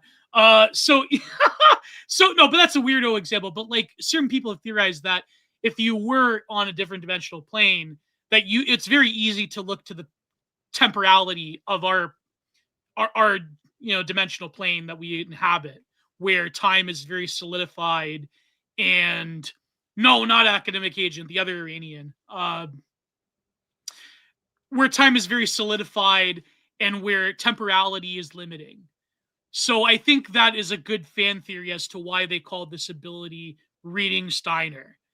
It's almost like they're saying read, Rudolf Steiner. So, I mean, that's just one theory, but given all of the references dropped to Western esotericism and mythology in the series and to John Teeter, it's not that much of a stretch of imagination. But also, I think that referencing the early internet being integral to the mythology of Steins Gate is also very fascinating because, there was this sort of mystique to early internet forums where people that you didn't know who they were, people could pop up out of nowhere and be forgotten by the sands of time.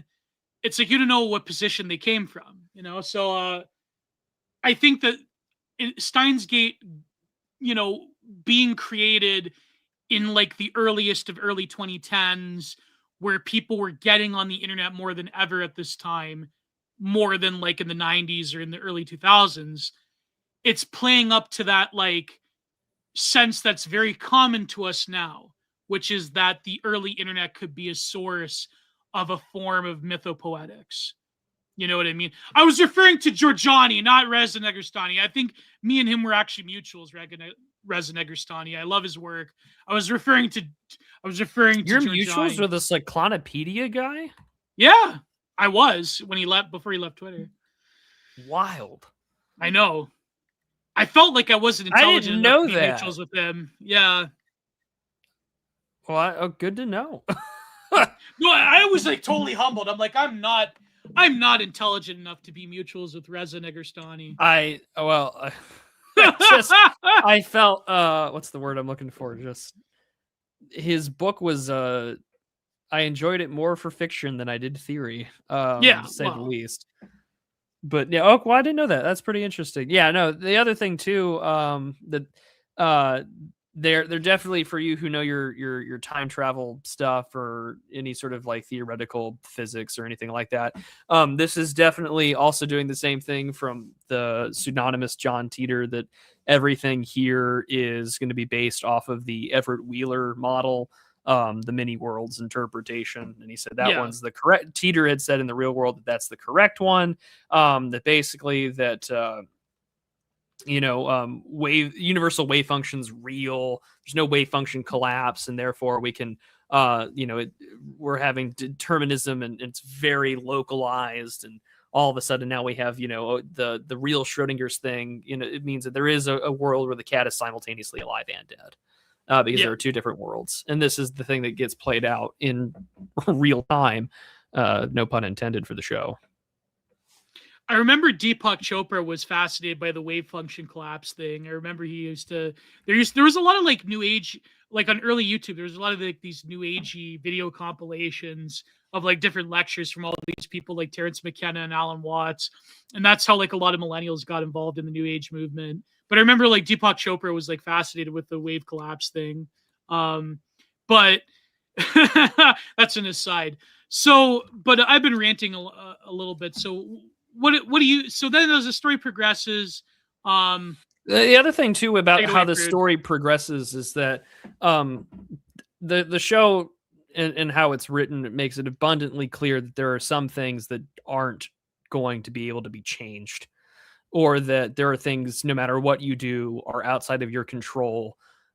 In a way, like fate or providence plays a major role in how this story goes. So, for instance, as they're able to access CERN, and now being able to use the Large Hadron Collider to not just send emails, but more importantly, you're now able to compress memories into D-mail size. It's like, I think they say 36 bytes is what it is. I mean, that number is kind of arbitrary, but like that's the size in which they can do that. So now, they can utilize the LHC. We can compress memories into D-mail size.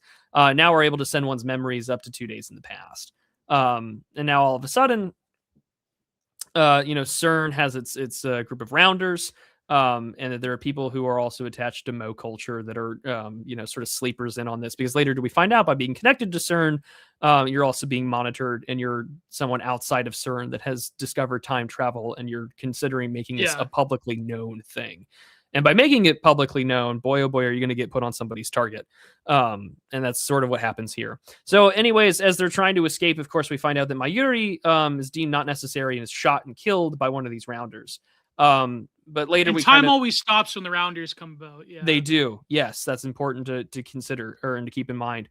But also that no matter what happens here, Okabe tries his best, and time after time again, I think this is like episode 13, 12, I don't remember, where he's trying his best to like create distractions or to send information back to himself in a way that in which he can try and save her. No matter what happens, though, either she's killed by getting run over, she's killed in the train station, or she's killed by getting pushed into the path of an oncoming train. And because this is his childhood friend, he wants to save her, and this becomes a big motivating aspect of it. And it's also the traditional kind of archetype of like guy who's very off-putting or puts on kind of this like condescending, I'm so awesome, swagger kind of person. He laughs maniacally like a mad scientist. Like Okabe is truly committed to the bit. He wears a lab coat everywhere. I'm sure he doesn't realize that someone in chat did that. I'm sure someone in chat did that in high school. Yeah. He doesn't realize these beautiful anime waifu girls want to like jump him all the time, and he's like he's too caught up in like actually. But then he eventually does experience human emotions, so he does break through his own tism. But I don't know, because I feel like there's a lot of, how shall I say it? there's a lot of great comments in the chat. So, I mean, I should hold off from like reading, reading the comments, but some of them are so good that, my grifting ability is I mean, if you blowing want past. to, you can. Well, I would prefer if a lot of you donate to Entropy. The link is pinned. So, Sex Friedman, you have a great comment. If you can donate a little bit, I'll read it. Oh my. I know I'm bad. No, but here, okay. So before I get to reading some of the comments that are, I think pertinent to the story, I think like when it comes to, there's a lot of series that I watched. I remember like watching this one with my parents where it was like about Ichabod Crane or whatever. He goes back to Washington. This is like, it seems like in the 2010s, there was a lot of time travel media when there was like a lot of zombie media. And the problem is there is like time traveler slop where it's like a scientist goes back to see like what the American Revolution was like, or to see what the dinosaurs are actually like, or to do, but then this one, it's about saving a love interest and it's about taking responsibility for one's own actions, given something that is seemingly, how shall I say it? Seemingly has the ability to rob normal temporal action from you. Because if you do know the past and the future, then your ability, your experience of being in the world as Dasein has been fundamentally disrupted. You can influence the forces of death and life. You can influence events in your own life if you have this ability to remember. And so it's almost like Dasein is no longer applicable towards you. You know what I mean? Your experience of being in the world will be fundamentally distorted. And as we reveal, like this is again what Sex Freakman was saying here. Where is it? There's two very interesting comments from Sex Freakman and Neo-Modern Christianity.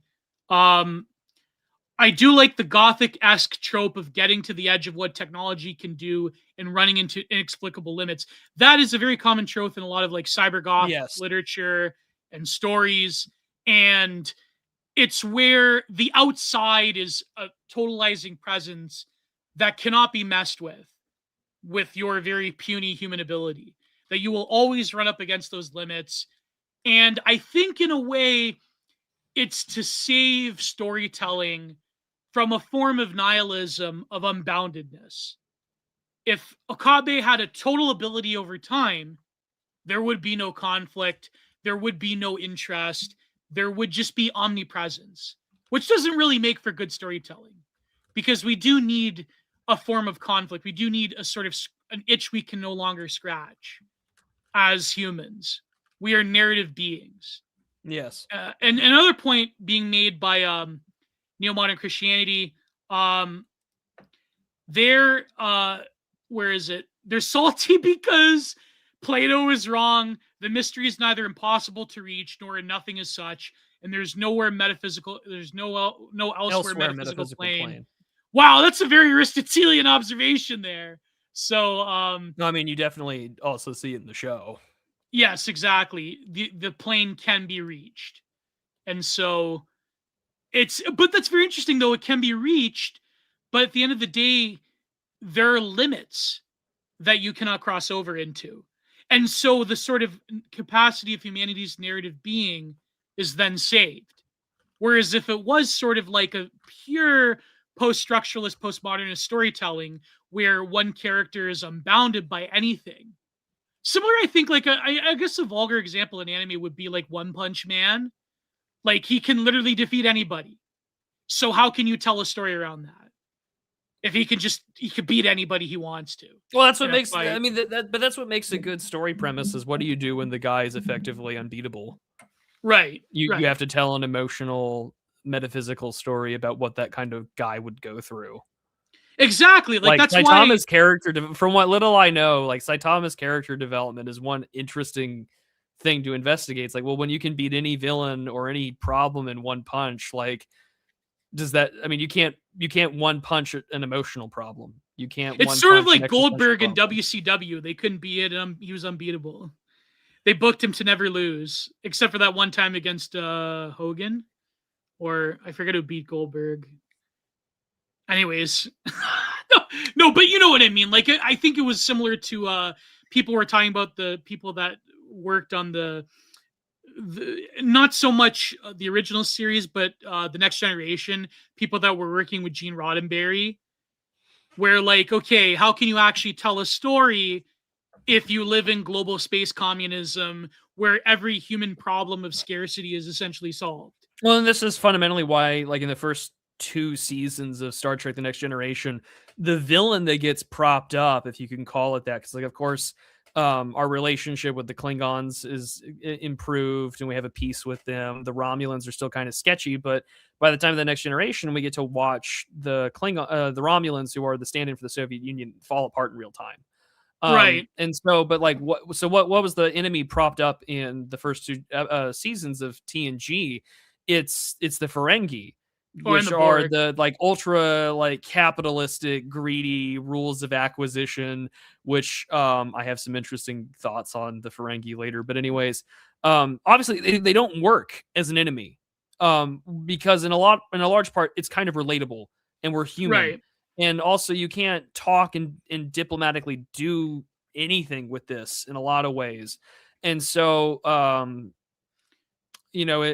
course Roddenberry later on dies, but like, Roddenberry kind of gets the stuff taken away from him with the showrunners, which then proceed to have the greatest run of television over 3.5 TV series Yeah. that I don't think you can really get anywhere. Like the hold on, I'm just gonna literally look it up for I have a good point about that, by the way, about Star Trek: The Next Generation. yeah, like you can't like the writers, like Rick Berman's Star Trek, for all the issues that you have. I mean, working with Pillar and Berman and Bear and others, you get a pretty hell of a run, because now all of a sudden you have the opportunity to start writing a lot more interesting stories and have some interpersonal human conflict, because as we find out later in DS9 or even in the later seasons with TNG, there are human problems that emerge that are still fundamentally ones that can't be fixed by endless supplies of, also because the world of Star Trek, you never get an answer to how does humanity overcome these issues. And even in the prequel series, Enterprise, it's not really implied. I mean, you have an argument between Commander Tucker and one of the to Paul, the Vulcan on the Enterprise. And, like, well, in a short amount of time, like 100 years, we've destroyed poverty, disease, etc. But also, we need to remind ourselves, Star Trek is a post-apocalyptic future where billions did die, and you can have luxury, automated, space-gay communism. But like, again, that's why I think people really like DS9 in even you can only mate with exotic aliens if billions die. You can, alien cat girls are real, but you have to nuke the world first in World War III. Also, you need to develop faster than light travel. So also, good luck, Khan was right good about luck, everything. And Khan was genetically. That's the funniest thing about the world of Star Trek. Sorry that we're like going off on a tangent here, but like, what's applicable in my transhumanism is basically de facto banned. And I think a lot of it has to just do with the scary World War II memories of like eugenics and breeding and human experimentation. Whereas it's banned. And also Khan is an overman. Well, Khan is the literal overman, and Khan is an overman. He's got his like his 84. He's got his 12 and his 70. Like, there's very much, he's considered like an antichrist figure, or Roddenberry's distaste for Christianity is very apparent. But like, it is it's not allowed. And even hundreds of years into the future, genetic modification is not allowed, whereas numerous other things other species have. It's a huge advantage that they kind of have over baseline humanity, which is also how they retcon Dr. Bashir in DS9 from being like this arrogant prick to being like a sensitive young man who was like born retarded, but his parents like illegally got him genetically modified to be a genius, and they have to face the consequences of that, which is a really good episode. Which the more realistic option in that universe, if we do achieve space travel, would be Warhammer 40k, whereas like genetic modification is absolute necessity to beat the warp or whatever it's called. Like, I mean, you would definitely, I mean, you need Space Marines to be like Giga Chads. Well, also you're going to need, I think, genetic modification, because like, let's face it, the human body, it's frail, but also our entire system of living functions because we are on Earth.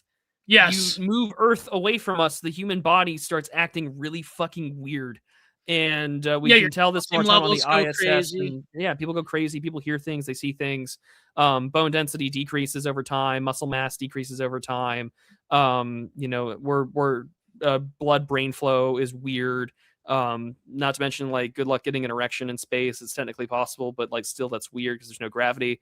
Because it's all blood flow. So I mean, genetic modification will be absolutely required if we're to become interplanetary and things like that. But I mean, back to Steins Gate, all these things get brought up, and we mention these things because you're forced to now ask, how do I interrogate uniquely human conditions and uniquely human problems when technically I do have an undo button? Yeah. And what are the limitations of the undo button? Well, for us in Steins Gate, the undo button, of course, is the discrepancy and creating such a wide degree of discrepancy that you are now jumping world lines. Well, I was going to say that about Star Trek, The Next Generation. I don't know if I could say it on YouTube, the character, but the one-letter character. I remember my old man, he was always fascinated by you him. can talk about the Q as long as it's about Star Trek. Right, yeah. So Q in Star Trek, my old man always fascinated when he said that they go through a time warp, they encounter the Borg, who is undefeatable, and then Q brings them back. And I remember my old man was always fascinated by this conversation between him and Picard. He said, you have to realize at the edge of the universe, there are things that humanity is just not ready for. And you don't know what's going to be out the other side there, on the outside. Because Picard challenges him. It's human hubris. He's because exactly. at the time, Q goes through all these like human characters throughout history, and he's like, well, we've overcome all these things. Like, we can take on anything. And Q's just like, fuck you. Here's the board. No, you can't. No, you can't.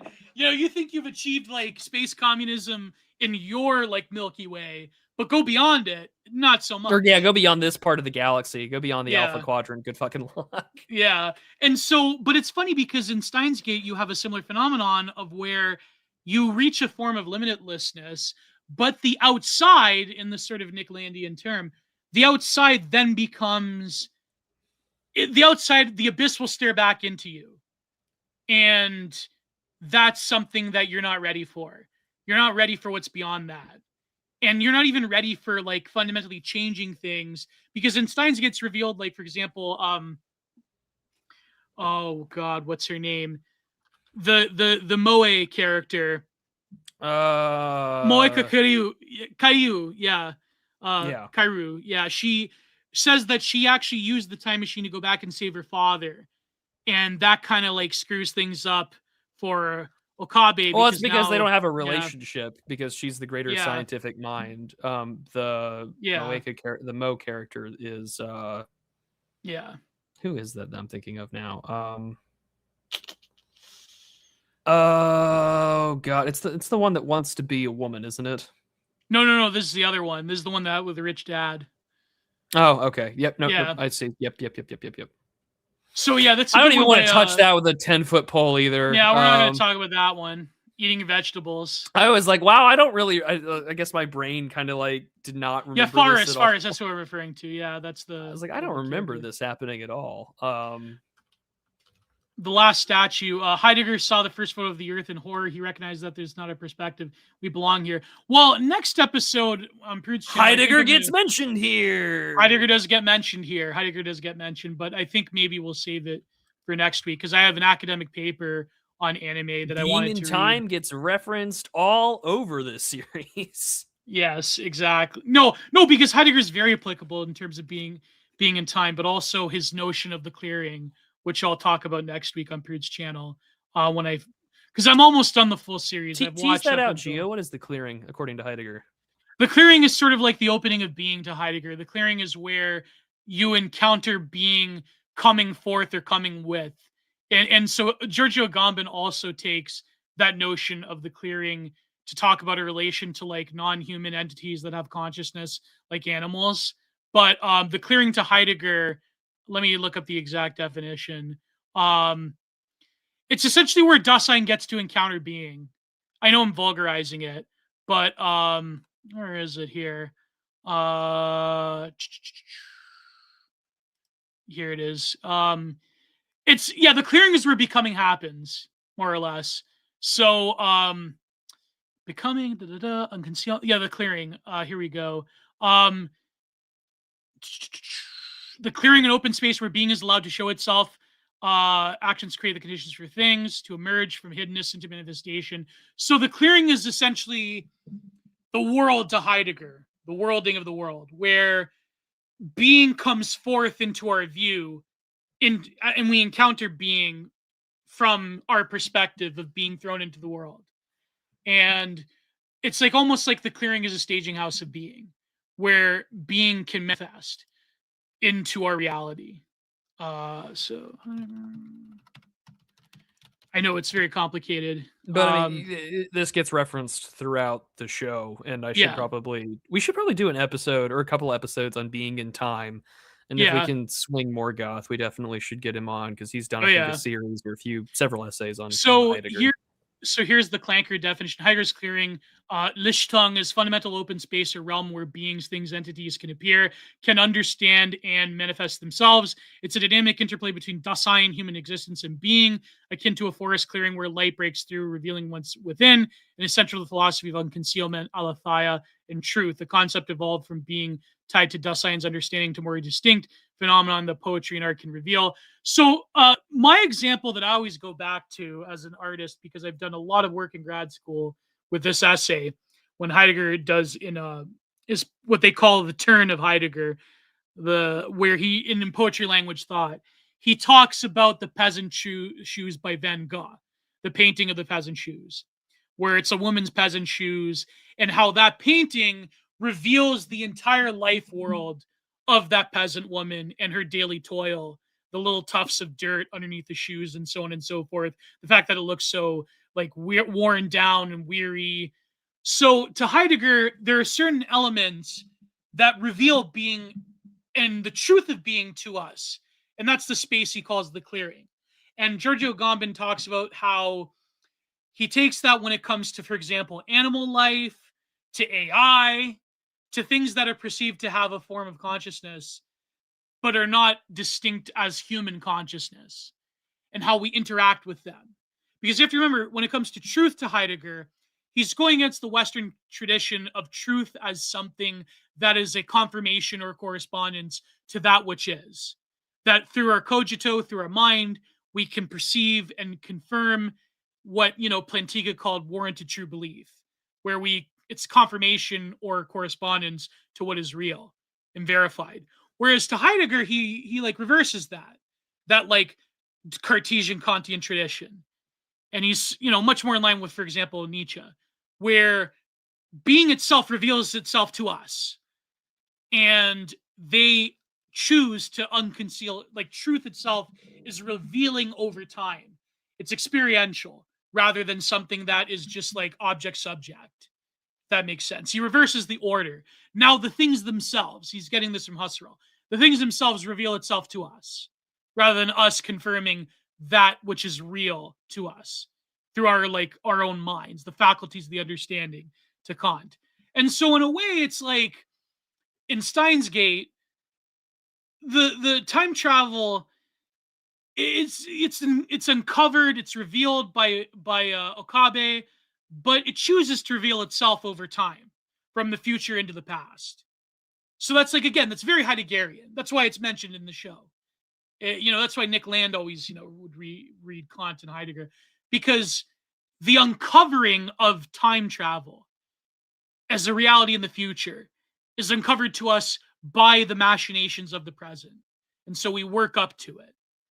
And so the sort of reading Steiner to Akabe is a form of revealing of being.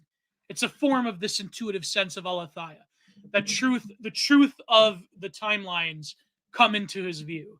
And he's the only one who has this ability, this deep ability to remember and to piece together and parse out what has happened on the various time waves. And so, yeah, it's a very for an anime, it's a very Heideggerian display through the work of art, which Heidegger would endorse. Because Heidegger says that the work of art is the thing that does the job of revealing to us in ways that we can. And he uses, for example, Van Gogh, and he uses the poetry of Holderlin and Goethe, and so in the space of the work of art, these concepts come alive to us in ways that we couldn't even imagine. So there you go. It's funny how each sort of major philosopher on this side of things gets its own respective anime to interrogate. Really? Well, we've done like Nick Land and Lane. We've done that one already. I guess now we're doing Steins Gate and Heidegger. I'm trying to think. I guess we could probably do some. I think does Curtis Yarvin get his own anime? I'm sure he does somewhere. Cowboy Bebop? No. Cowboy Bebop doesn't. I don't want to taint Cowboy Bebop with the philosophizing political theorist. I don't want to do that. I wouldn't dare compare Yarvin's work to Bebop because that would just be an insult to what I find Bebop. Try to think of an anime that's like that's comparative to the works of Mencius Moldbug. Try to find that one. I'm sure someone in the comments are gonna say an anime that's perfect. I'm sure that they will. My brain was just thinking, like, it would be really fun. I would just be like, it's not Moldbugian, but I'm just trying to compare where would I put Genocidal Organ on for a political theorist other than Billions Must Die. Probably. I have too much. Oh, Death Note! Oh my God, Death Note! I feel like Legends of the Galactic Heroes. Legends of the Galactic Heroes is like a Nietzschean epic of the will to power and telling women to shut up and overcoming democracy. Attack on Titan is Moldbugian. You know what? Sure, I haven't seen Attack on Titan, but sure, let's just go with that. I'm fine with that, chat. Yeah, is the Attack on Titan more like David Icke? I would think. I don't know. I haven't watched it, so I wouldn't know. Although, the more I look into David Icke, the more I have nuanced opinions of David Icke. But that's a whole other discussion for another time. I don't want to have on this show. Have you ever read Children of the Matrix? I own it. I've not read it. I have quite a bit of David Icke literature. I've read I remember when The Lion Sleeps No More came out. I remember I loved the artwork. Neil Haig, the illustrator. There was a lot of great artwork in it. But I remember when I saw The Faceless live a few times, I remember distinctly pissing off Michael Keane by saying like, "Hey man, I love David Icke," and because he has the whole album. I think he did it for shits and giggles. He has this whole album based off of that book, Children of the Matrix, called Planetary Duality. And I remember like when I met him in a local music festival near my town, I remember he was like, oh, God, he's this fucking black guy talking about David Icke. He's not doing too well good, Michael Keane from The Faceless. He loves the skag, but man, what are you gonna do? So I hope they come out with a new album. But anyways, oh man, we really ran the gamut. So I have yet to watch the ending of Steins Gate. I'm almost at the end, but next week I will definitely be at the end of Steins Gate. So, but I think what I was going to say about Time Travel Slop is that it's very hard to make something, and I think Steins Gate and works like Lane come the closest in terms of making something very philosophically interesting. And I think another one that people have mentioned is Ergo Proxy. Is another one. Sorry, Technolize and then Ergo Proxy. And granted, a lot of the content, and next week I think we'll also get into the Norse mythology angle. But a lot of the messaging of Steins Gate is very interesting. But it's kind of hard to take a fantastical concept like time travel and not have it lowered into like, okay, I'm going to save my love interest, or I'm going to experience the past in some like very hokey, like Night at the Museum type of way. And it's kind of difficult, I think, in recent years to have a very serious engagement with a very common trope in science fiction. Because like, let's face it, a lot of science fiction written within the past 20 years is like just slop or it's terrible. And I'm actually like I'm thinking about this, even like the sort of sci-fi that was written that are like the absolute canon, the classics. I'm reading a bit, And I gotta admit, like, his style of writing is You cut out there. Who were you reading? Stranger in a Strange Land by Robert Heinlein. Okay, go on. No, but the writing of it's kind of like the language is very 50s and 60s. It's very hokey, very like, O.G. Willikers type of deal. But he's like, I gotta admit, when people criticize him, he's not very good at writing human characters. But the story and the content and the philosophic engagement with the politics and the sort of like vibe of the New Age movement at the time, it's like incredible, right? Maybe we'll review it on the show one day. Yeah, I would love to. I would love to reread it. I haven't done that in a while. Yeah, but I think like the problem with sci-fi is that it always does come up against the pretensions to something that could be like, you mentioned Riza, right?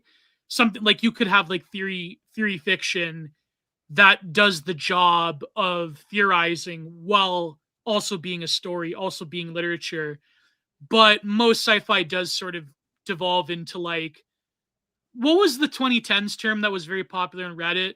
Like zombie spaceman shotgun. What was it called? Zombie pirate. Like genre horror, for example. Yeah, no, I know what you're talking about. The term escapes me, but I mean, the 2010s did see the great commodification, or like just everything kind of got built into a formula that you could plug in, because there was 6 or 7 different sort of like pirate shows, The Walking Dead, and then the various spin-offs that kind of came out from that, and also other shows trying to mimic that. Game of Thrones, fantasy. And then, I mean, sci-fi kind of didn't have that unless you were talking explicitly in video games. But I mean, and video games too. Yeah. The thing too that also really emerges from that era is that, and ever since then, it has been all stories are serialized. There is no more room for filler. In a syndicated sitcom, or even DS9, which I think is the most syndicated version of Star Trek. There are still filler episodes during the Dominion War arc and everything that takes place there. If you were to go back, and I mean, now because of Netflix and things like that, we can kind of skip over the bad like first 2 seasons, or you can skip over the shitty episodes, right? Like, and you can focus on the good stuff. But back there were then, whole like seasons of The Walking Dead that were terrible that just you could skip over. Well, there were whole like, even in the first like 4 seasons, there are whole things where it's like, can we just hurry the fuck? Like Herschel's like barn and all that story arc in I think the first or second season. It's like, what are we doing here? It's okay, the kid is dead. We know. Okay, just go on with it. Go to the next town. Go to the next villain. By the way, the governor, Negan, 100% right, 100% vindicated. Rick and his crew, they take a good thing and they destroy it. Okay? That whole town at the last arc of the last season of The Walking Dead. Alexandria? Alexandria, but also not the Pennsylvania National Guard. Oh, the Capitol or whatever. Yeah. They take a good thing and they destroy it. Why? Oh, because it's not wholesome chuggus enough. It's like, who cares? It's a world with the undead, and you're gonna fault them for being brutal? Come on. It's The Walking Dead, The Walking Soy just pisses me off to no end. Well, now that it's also funny to see how that played. I'm sorry. It's really funny to watch how that played out in comparison to like Kirkman just ending it. Yeah. And he's like, I'm fucking done. I'm done. It's over. It's over. It's like, I'm done. I can't do 300 fucking a million spin-offs. There's a Zoomer version of The Walking Dead. There's, you have prequels and webisodes and the webisodes, some of them are actually pretty good though. Like the one with Nick Stahl in the submarine, that was pretty good. But this was not a piece of media that I really dived in on with any major interest. I mean, I watched it, but I think maybe like the first 5 seasons, and I was like, okay, I'm kind of done with this. It's over. Well, I mean, that's the pain was gone. It was over. Yeah.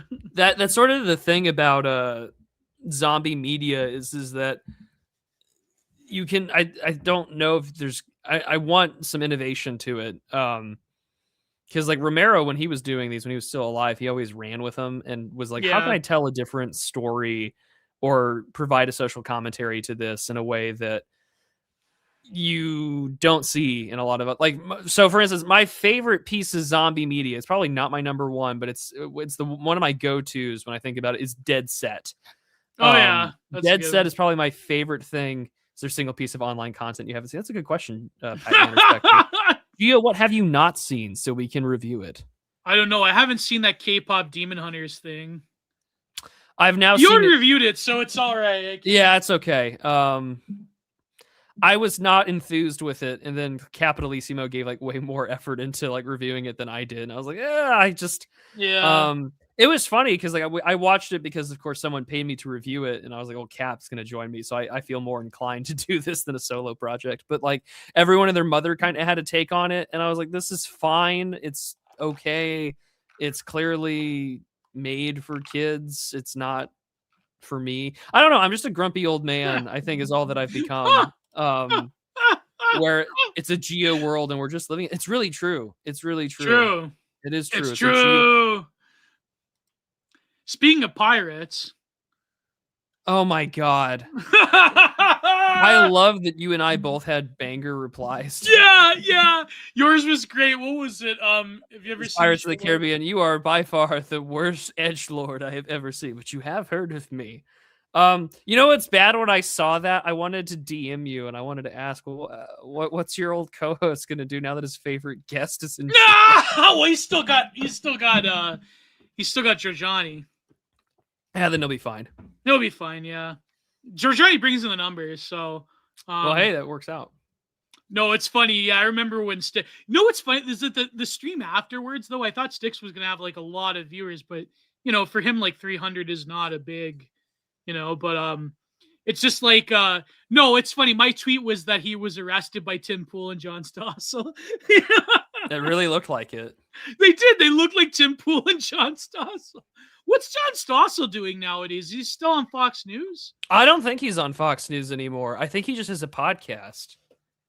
Oh, that's right. Yeah. No, John Stossel does shit with Reason Magazine now. Oh my god. Or has been doing stuff with Reason Magazine for years. Yeah. I don't pay attention to John Stossel. You know what's funny? Gio's back in time to hug Matt Sundin. You know what's funny is that I actually gamed out if the Toronto Maple Leafs with ChatGPT once, if they could have won that when they went to the conference finals, if they could have beaten Carolina and then go into the finals against Detroit. And they said, well, if they would have drafted a pick that would have been good on Matt Sundin's wing, someone like Bill Guerin, and they would have had someone else like, say, I think Michael Pekka was a free agent at the time, they would have went to the finals, but they still would have gotten beat by Detroit because literally nobody could have beaten Detroit in 2002 at the time. Like, I mean, this was before the salary cap. They had like how many Hall of Famers on that line? They couldn't have done it, but they would have probably gotten them to 6 or 7 games. This is what ChatGPT said if they would have drafted correctly. But anyways, what was I going to say about The Walking Dead? So The Walking Dead. But no, what I was going to say, like the inability of media, and I think we're going to talk about that next week when we talk about the Norse mythology angle with Steins Gate, is I think like the inability of a lot of Western sci-fi in the past 20 years to actually tell a story that isn't just derivative of the pre-existing tropes that are already in sci-fi that has been built up from the 40s, 50s, 60s, 70s. But to make it like, I don't know, more diverse or to make it more quote unquote relevant, which means that like, I don't know, like sci-fi is not in a great place currently from people that I know that are into the whole thing. But what were you going to say, Prude?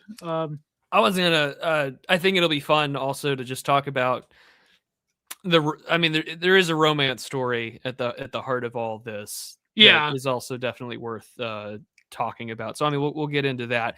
I mean, the science fiction part for me, this is the thing for me. The whole time travel stuff is still executed really well, and so to come back to it like 10, nearly 15 years later, watching it again, I'm like, oh, well, this is still held up really well. And like I mentioned at the beginning, like it is a lot of fun to go back and look at things like CERN or John Titor and all these other things that were already sort of a relic in 2011. Right.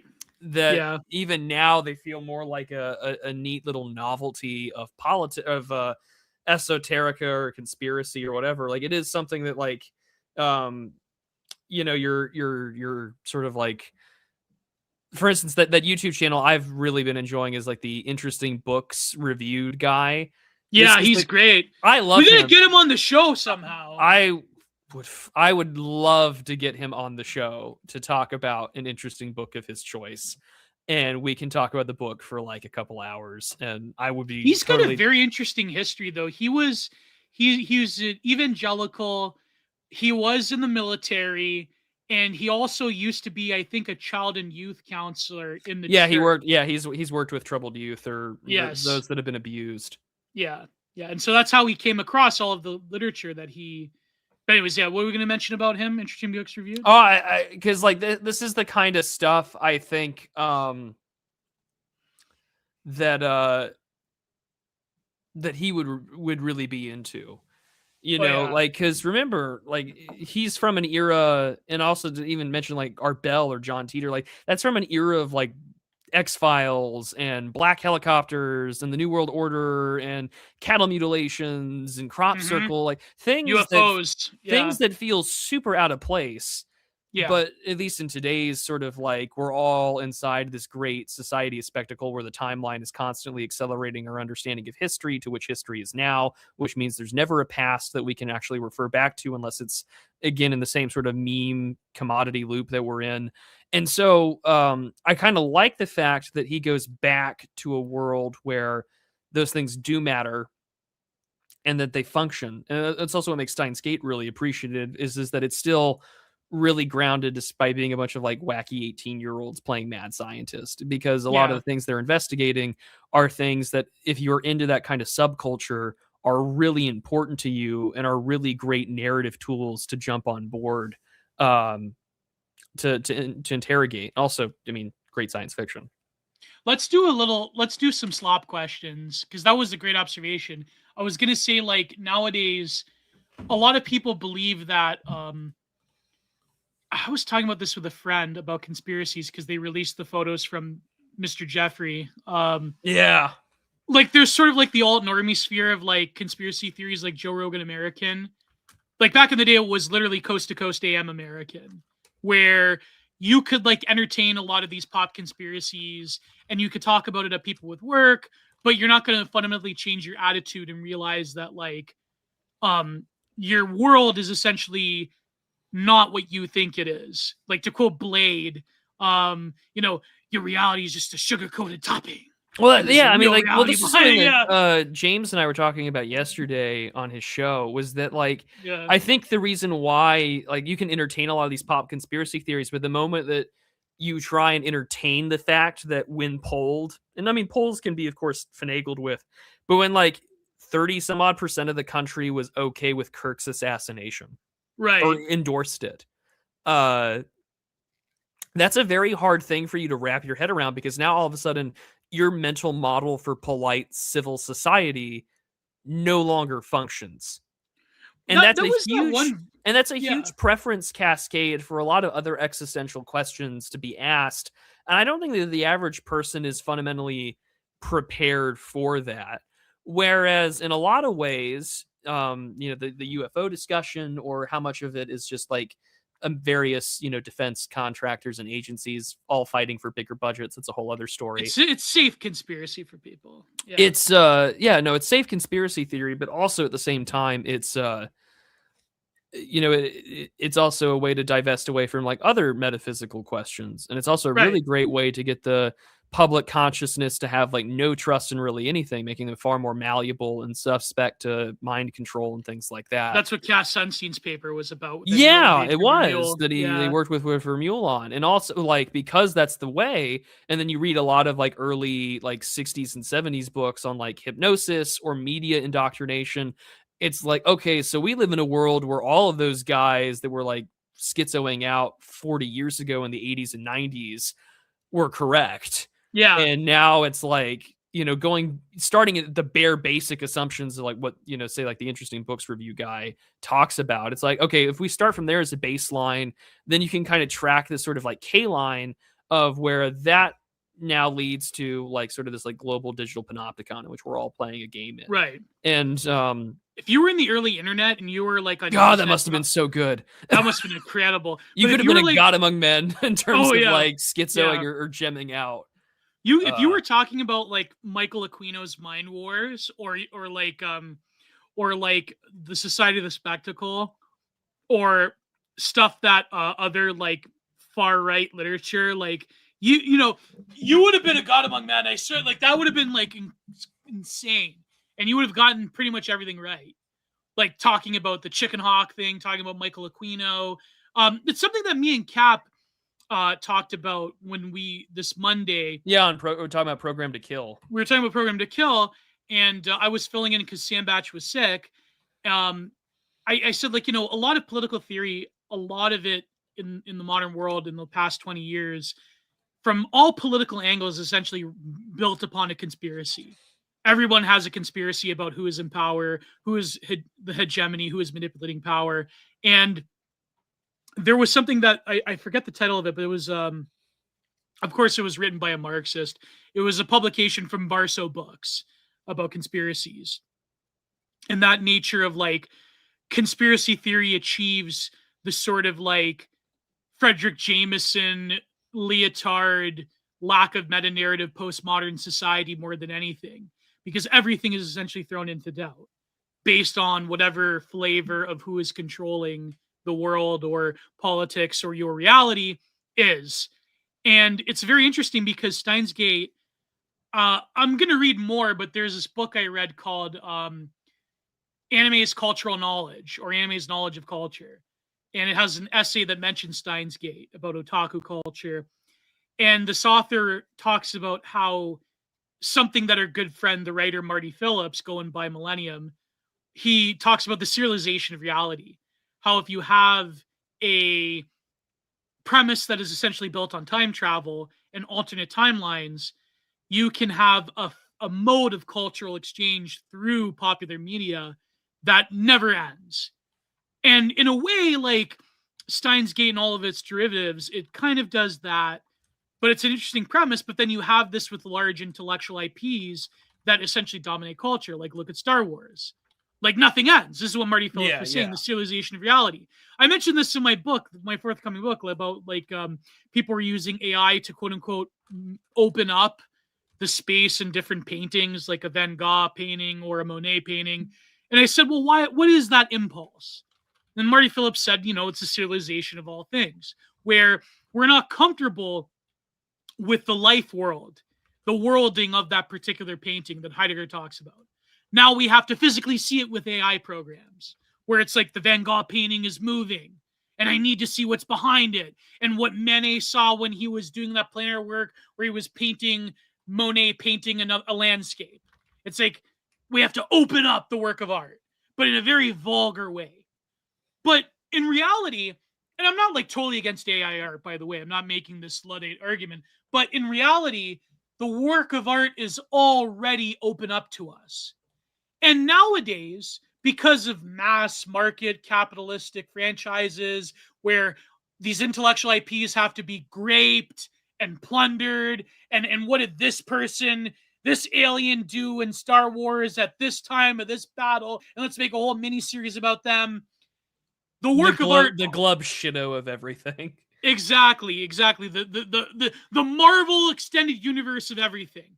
When in reality, the real token of media that is lasting is something that can be limited, where you can create fan fictions that open up the possibilities of things in one's own mind and one's own experience of enjoyment and perseverating over that work of art.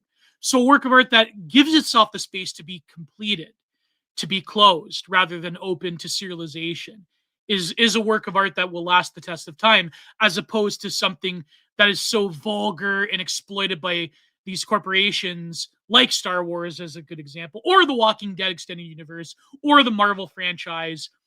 It's something that is allowing itself the space to actually genuinely breathe within the mind of the audience, rather than having it shown to you by these existential ciphers of slop and slop culture. And so I think like Steins Gate, like, I don't know, if they were to bring it back, can you imagine post 2010 Steins Gate? It would be ruined. They'd ruin it. It would just be terrible. Well, So Steins Gate Zero came out in 2018, so that's a whole other okay, thing that I spoke you could look into on your own time. But it's Japan, though. It's Japan, so yeah. No, but my point being is that, like, it's like The Simpsons. You can't just allow it to die. Like, do you know the voice actress for Marge in Quebec and France? She died recently. When's the real voice actress of Marge gonna die? Then what are you gonna do? You're gonna have an AI Marge, which is something that that Groening was toying with. We're gonna have like AI Simpsons. She's 75. Yeah. She's a baby boomer. Like it's inevitable. Yeah, her voice. I mean, death is inevitable for us all, but I mean, like, yeah, her voice is already degraded. Her voice is shot. She's let her go. You know, I mean, I think in a lot of ways they've made what's the word I'm looking for? Randall Shirker, we're gonna have the AI Darth Vader, but then Darth Vader reveals himself as George Droid. Oh, that's what I'm saying. And Darth Vader saving Charlie Kirk and Donald Trump, and I've seen this. The AI necromancy of George Floyd and Charlie Kirk is something to really behold, and I hope that if I could be a jerk off academic making papers and books off this shit, I would. The Death Star Fent reactors. God, it's so good. That's so good. Isn't it wild that like the patron saint of chimping out is now just like an NFT cryptocurrency meme with some really weird racist George Droid Fent reactors where he's working for Bill Gates and Donald Trump simultaneously with the Kirkinator. Like the writers of the $6 Million Man, if they're still alive, like eat your fucking heart out. We can rebuild him. We have the technology. What are we going to do? Make him stronger, better, faster. Ways to make me money. He is the $6 Million crypto man. That's like the Wigartha edits. Yeah, that's true. Yeah, that's good. No, but anyway, so the work of art can't allow it to breathe organically in the minds and hearts of people. Rather, it can only exist as a zombified pop franchise slop mechanism. And I know, I know that term gets thrown around a lot, but it is that's what it is. But so Prude, I had a few questions for you. So, okay, I guess the one like, what if Steins Gate were to come back? But you said that it didn't hold up that well for you. When you first watched it? I think the reason why it says it doesn't hold up is because, of course, like I'm not a 17-year-old anymore. And also my cultural frame of references are totally different. You know, like everything was new when you're like 17, you know, like, and of course to go back 13 years ago to be 17 again, as the movie title goes. I mean, it was at a time where like I was watching anything and everything, you know, but also like when I was 17, I would have told you that I really liked the TV show Scrubs, and I certainly don't now. And my go-to comfort show when I still had like a TV in my house to put on the background noise or to actually watch and enjoy would be Frasier. And I like Cheers. I've seen Wings, and I've seen other old TV shows and things like that. And I quite enjoy older sitcoms more than I do anything else. But I also know that my cultural frame of reference back then was like, I grew up watching Sword and Sandal movies and listening to AC/DC and the Beach Boys and Jan and Dean. So like I have a very different frame of reference to where I feel more like Alex P. Keaton than anything else. And so when I was watching it back then, like I could appreciate it for what it was because I was far more of an anime guy when I was like a teenager than I am now. And of course, you don't counter signal anime and like right-wing Twitter lest you get doxxed by your own people, which is kind of sad. But it all kind of comes to show, at least for me, that what makes it in a weird way where it holds up is because I think, as it's said in scripture, if you have much knowledge, it also comes with much sorrow. And so like I'm permanently scarred by the culture war, and I have to think about that. We'll talk about it next week about responsibility. Yeah, and I'm gonna have a guest come on to talk about Steins Gate as well. Oh, really? Yeah, the guy I was referencing earlier at the beginning who was texting me. I just Yeah. asked him, I said, "Do you want to come on and talk about the show?" And he said, "Yeah, sure." So Oh my god. I'm gonna have a personal. Wait a second, Prue. Wait a second. Yeah. Big Ben. My thesis is weak. I'm wrong. Okay, if you want to send me a super chat to tell me I'm wrong, I would definitely read it. I wouldn't be happy about it, but I would read it, preferably on Entropy. Giant Gio, Anyways. everybody, give him a hand.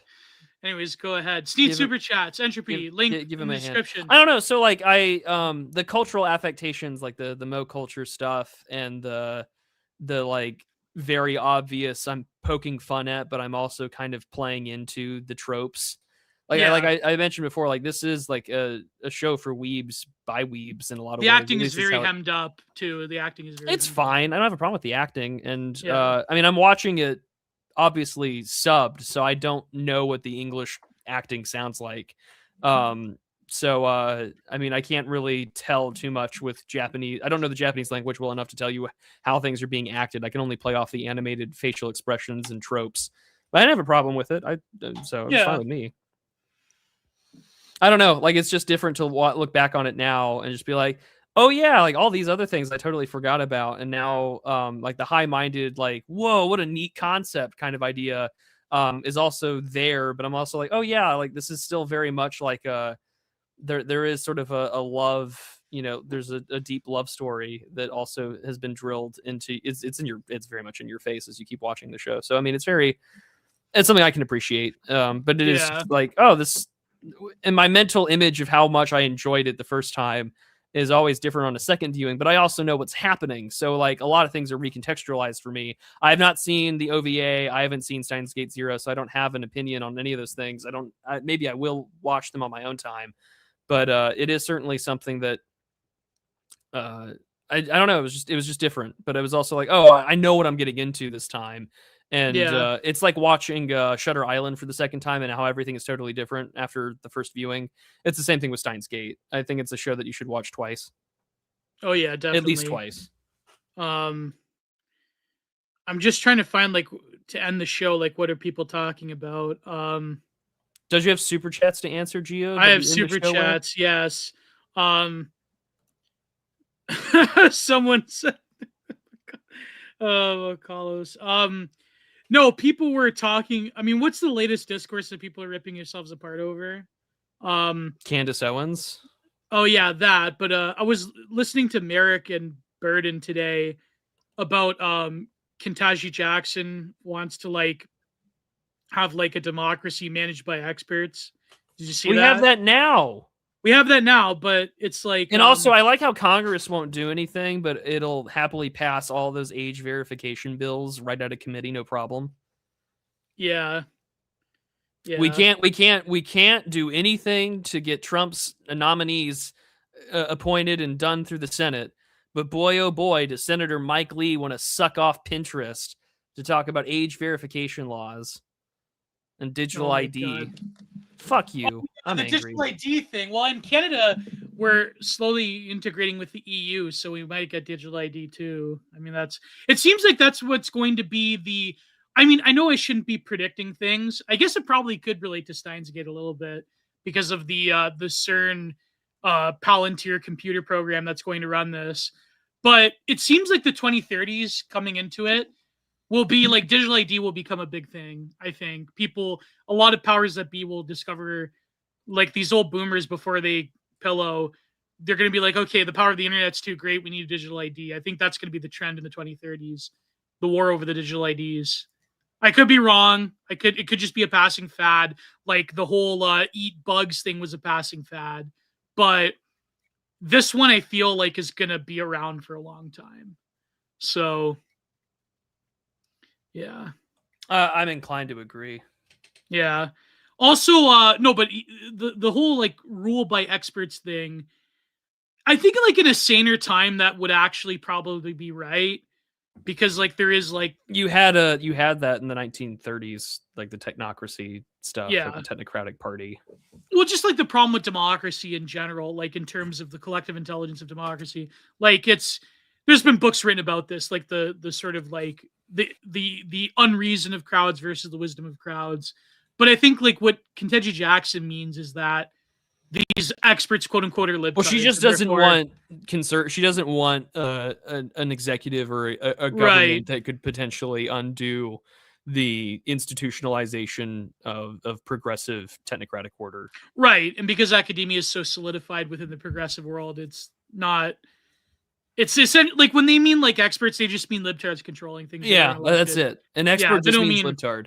Yeah, they don't really mean like actual like quote unquote like. I mean, it's very funny because I think I can sort of see a lot of different sides of this. Like I know that for all my critiques of democracy, I think as was proven by the early 2020s, the whole rule by the expertism class, the sort of PMCs that have they're credentialized, that's also a dystopian hell that has different problems and just being run by crowds.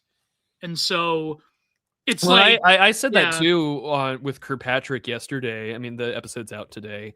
And I said, the real tragedy of the 2020s is not just like if an actual disease now were to happen, like that actually killed people, millions of extra people. I mean, kill people with like a very high death ratio. No, that's what I mean. Like if an actual disease with high lethality that actually killed people, like much higher orders of magnitude than what we saw in 2020 and 2021. No one would believe it. Millions extra people would die because all institutional trust in the last institution in the United States that had more or less universal trust and approval of legitimacy is gone. Yeah.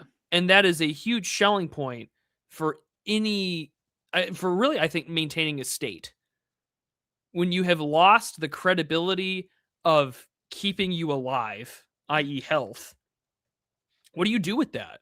It's over. I mean, you can't put the plug back in. It would take years. It would take decades. And it'll take, like I said, it'll take decades. And heaven forbid that another, disease doesn't come along, or even worse, some kind of agri or biological terrorism from a foreign power takes advantage of that. CRISPR is some kind of agent, or something. Yeah, I mean, or the Chinese bring in something from that they've designed in a lab. Yeah, and then what do you do, right? Because no one trusts the NHS. Libtards hate Kennedy, and I think a lot of American conservatives have been totally justified in their distrust. So, what the hell do you do then? I think that's the real tragedy. It would, That is a Virilio style accident that we now have to live in the aftermath of.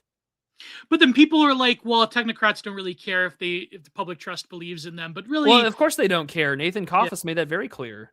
But also, like, they kind of do care. Like the Atlantic earlier this fucking week, they were like, yeah, kids died. Who cares? Yeah.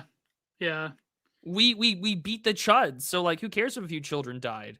Same thing with Sam Harris. Like, it's about Hunter Biden. He's like, I don't care if Hunter Biden had literal kids chained up in his basement. Like, Donald Trump must be defeated. And it's just like, okay, so you and I, you're not human at that point. No, but here's the thing, though. I think, do you think that next week we could get into the motivations of CERN and Steins Gate, by the way, but like, do you think that after the Trumpian moment, people, they saw this with Biden, where they're like, well, things will go back to like the early 2000s post-Soviet Union wall falling consensus, where we'll have like quote unquote political sanity again. No, that's not happening. One, because the boomers are dead, or will be not as relevant. Two, you now have to deal with a vastly non-white body politic. And then three, whatever's left of the liberal establishment will do everything in its power to prevent anything Trump-like from ever happening again. And they want revenge. Yeah. So we're not going to live in a sane political moment. Like, no. There's not going to be any sort of like Caesar Augustus that's going to rein in different interests to be like, okay, we have to think of the greater mission of people in Western civilization, and we have to carry this forward, and we have to like let go of the slights of the past. That's not going to happen. Nobody has that much political benevolence, I don't think. So yeah, it's very yeah. But we're gonna say Prude. No, I mean, you got any super chats there, Gio? Yeah, sure. I'm losing my voice. I apologize, chat. Well, the rule by experts thing is an interesting concept, but there's like a lot of. Well, I mean, there's a lot of 1930s literature that would be really interesting to dive into, because there is a connection between like modern progressive technocratic rule and the like white progressive, like remember like Lothrop Stoddard, every arch racist Lothrop Stoddard, right, is considered a progressive, or for his age. There is a through line between both of them. Well, I think what the thing is with Ketanji Jackson is I think she just like blurted out what a lot of people, this sort of like Fukuyama post politics, political left, that's basically what they believe in anyways, that there really is no need for messy electoral democracy. Not that it actually existed to begin with, but like there's no need for a sort of like populism, which I mean, there's a lot of like right-wing critiques of populism that are very good, but like to them, it's like a rule by an expert class that is educated and learned to sort of like shepherd the biomass. It's like, that's what they believe. They've believed in this for like 30, 40 years anyways. And I think she just blurred, like she basically said the quiet part out loud. And it's like, I think you could say like after Tony Blair, after Bill Clinton, that was sort of like the vibe that Western, quote unquote, Western world democracy was heading towards anyways. And a lot of people within the EU and Canada and elsewhere in the Anglosphere, they believe that anyways. And so I think like we have to have more perfect managers. That's essentially the political debate of our time. But now that we live in a world where it's like ideology's coming back, it's like that's not real. Okay, this is what I was going to say about Star Trek. Then we'll get to Super Chats. When Q said to Picard, like, the unknown is what your real enemy is. In a way, from the original series where the Soviet Union is like the big bad guy, that was the moment. You have to remember that the Next Generation, this was like the early to mid 90s. And so it mirrored the political milieu of that day, where no longer is there this other superpower that's your enemy. It's the total unknown Borg that's coming from the outside. Now that is your real enemy. And I think like a lot of people are still within that moment. I mean, yes, during the 2000s, during the global war on terror, it was radical Islam, blah, blah, blah. But we all know that was like not really a viable civilizational enemy the way that the neocons purported it to be. But you still have the sense of now the real enemy is within. That is the real unknown. It's within it's within Western civilization. And whoever that enemy may be, on whichever ideology. It seems like that's the vibe of like the 2020s now.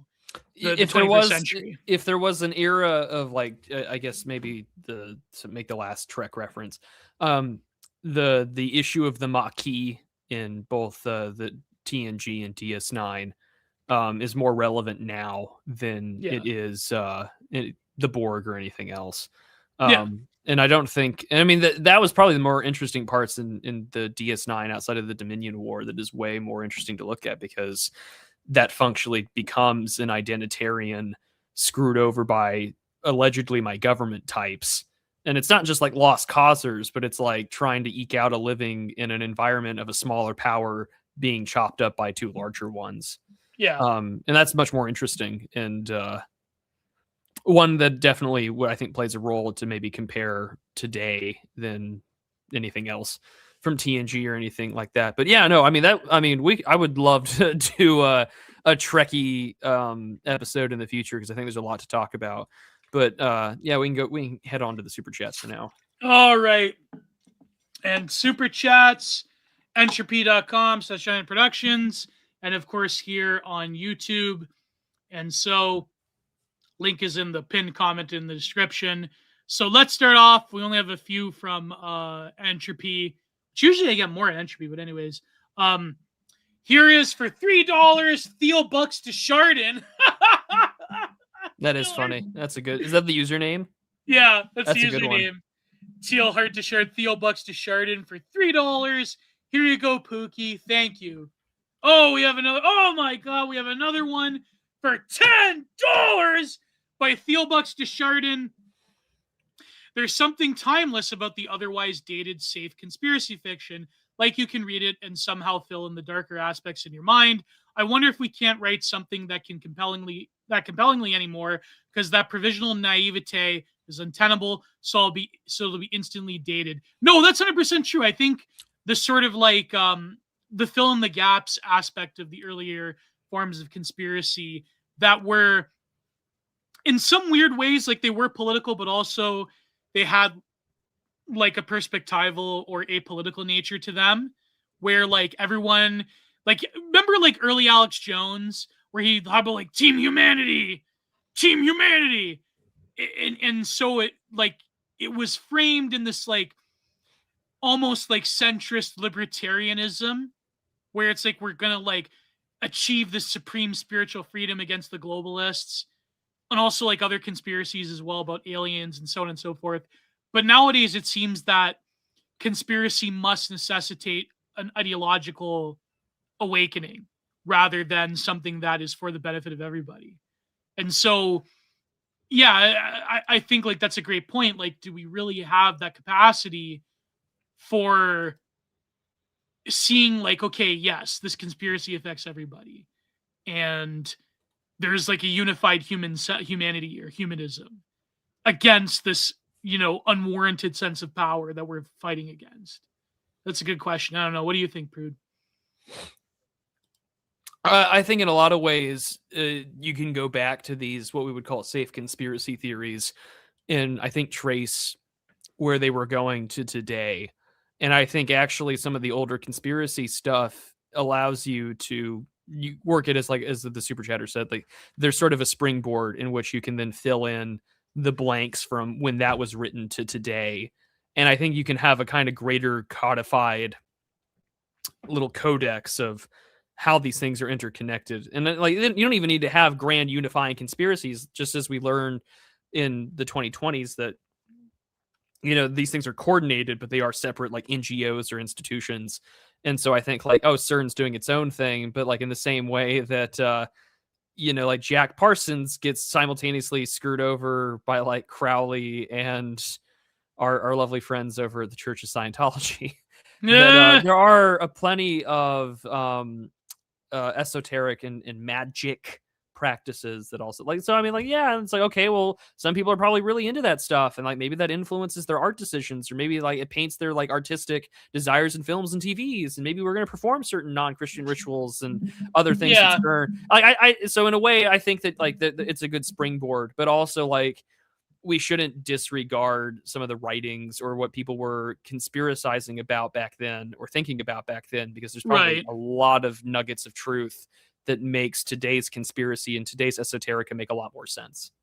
Well, also, I think another thing too is that with the sort of more recent revivals of like paganism and Western esotericism, a lot of like the conspiracy centered around the elites doing pagan-like rituals has sort of lessened, because a lot of people are like, well, yeah, I kind of know that occult or esoteric reference, and it sort of like lessens the blow, as opposed to an America or Western world that still was largely Christian or post-Christian.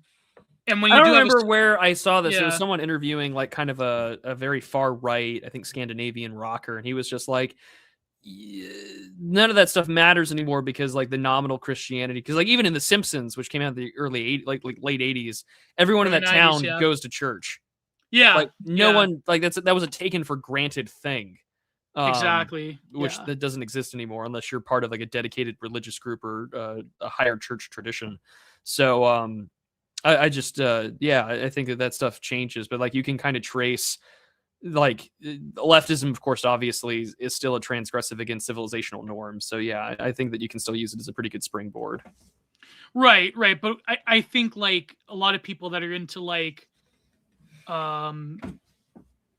Western occultism or like the sort of mythicist thing, I think like that form of fear over the elites tapping into something very ancient and eldritch and occultic, that is sort of like a product of a bygone era. It may come back. But I think it'll make a comeback, but I think that it'll be more expressed in entertainment than anything else.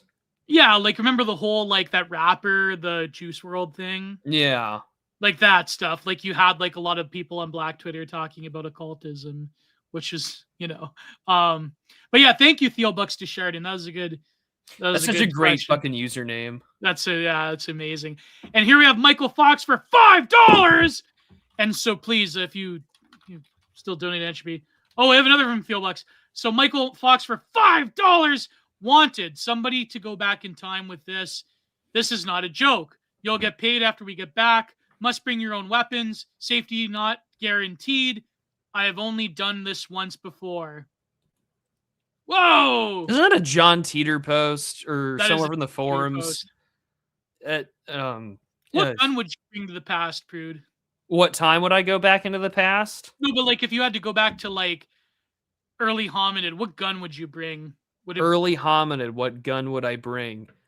Something, probably a black powder rifle, because depending on where I am back in time, potentially like I could make gunpowder. But I mean, I wouldn't bring a firearm. I'd bring a crossbow. Maybe, but no, But also, like, I've read enough Harry Turtledove novels to know that like I can only go so far back in time with a firearm, but before it becomes technologically impossible for them to recreate it. So I don't know. Like, I mean, I'm fucked with time travel anyways. I have a kidney transplant. Like, I'm fucked if I don't bring a supply of meds. But anyways, if I were healthy, what time would I? Early hominid? No, like if you had to fight off some kind of like ancient man, what gun would you bring? I mean, people used to say like the AK was the most reliable, but people are questioning that now. I mean, I bring a shotgun. Yeah, probably. Yeah. I don't know. Like I at the same time, like I need a force multiplier. Like as soon as they see me fire once, I mean, yeah, like I have here's my boomstick. Like I'm not really too worried about the expending further ammunition unless absolutely necessary. That was like that movie that was based off of Alexander Selkirk. Like as soon as he fired his musket at the natives, it's like they just ran away and they never confronted him again. It was over. So anyways, that's a good question though. So thank you, Michael Fox. I believe that was a John Teeter post. And Owen Zaleski, Oswald R for $5. I promised it on Twitter, but I just want you to know that I'm deeply offended that you don't think of me as your top weeb when I draw DHN. I took a break from drawing angels to prove to you that I am your top weeb. Don't forget it. God bless. Whoa! I don't think anyone accused you of not being the top weeb. It's just we need to sell DHN merch. You know what, Gio? You can make the plush. Me and Mike can do this on. You two can do that and make the plush. I'm gonna contact. Not that Mike ever gets around to doing the stuff I want him to do, but we could do this with his Pure Objects website. We could sell a DHN. I mean, Owen Zaleski, if you can DM Mike of Paul to make a DHN shirt available or a toque, then Do you apparently I heard you don't call in America, you don't call it a toque, you call it a beanie. The hat? Yeah. Yeah, it's a beanie. I know because my girlfriend, she's like, what did you call it? A toque. The hell is we call it a beanie? How do you spell that? A toque? Like a TOOK. That's took.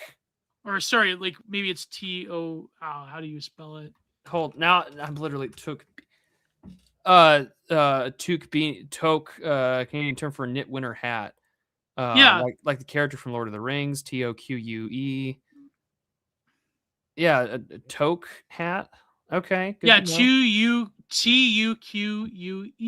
Okay. Truth toque. You guys don't call it that? No, we just call it a beanie.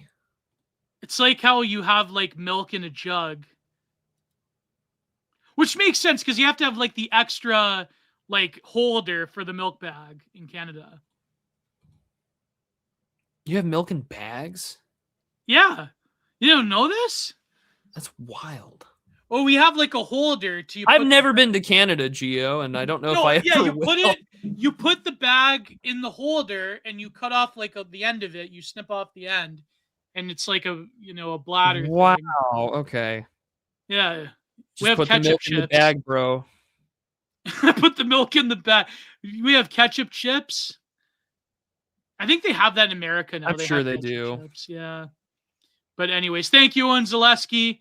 And You are our top weeb. It's okay. We still love you. And for another $5 by Owen Zaleski, let's get some subs. That's shamelessly ripping off PPP.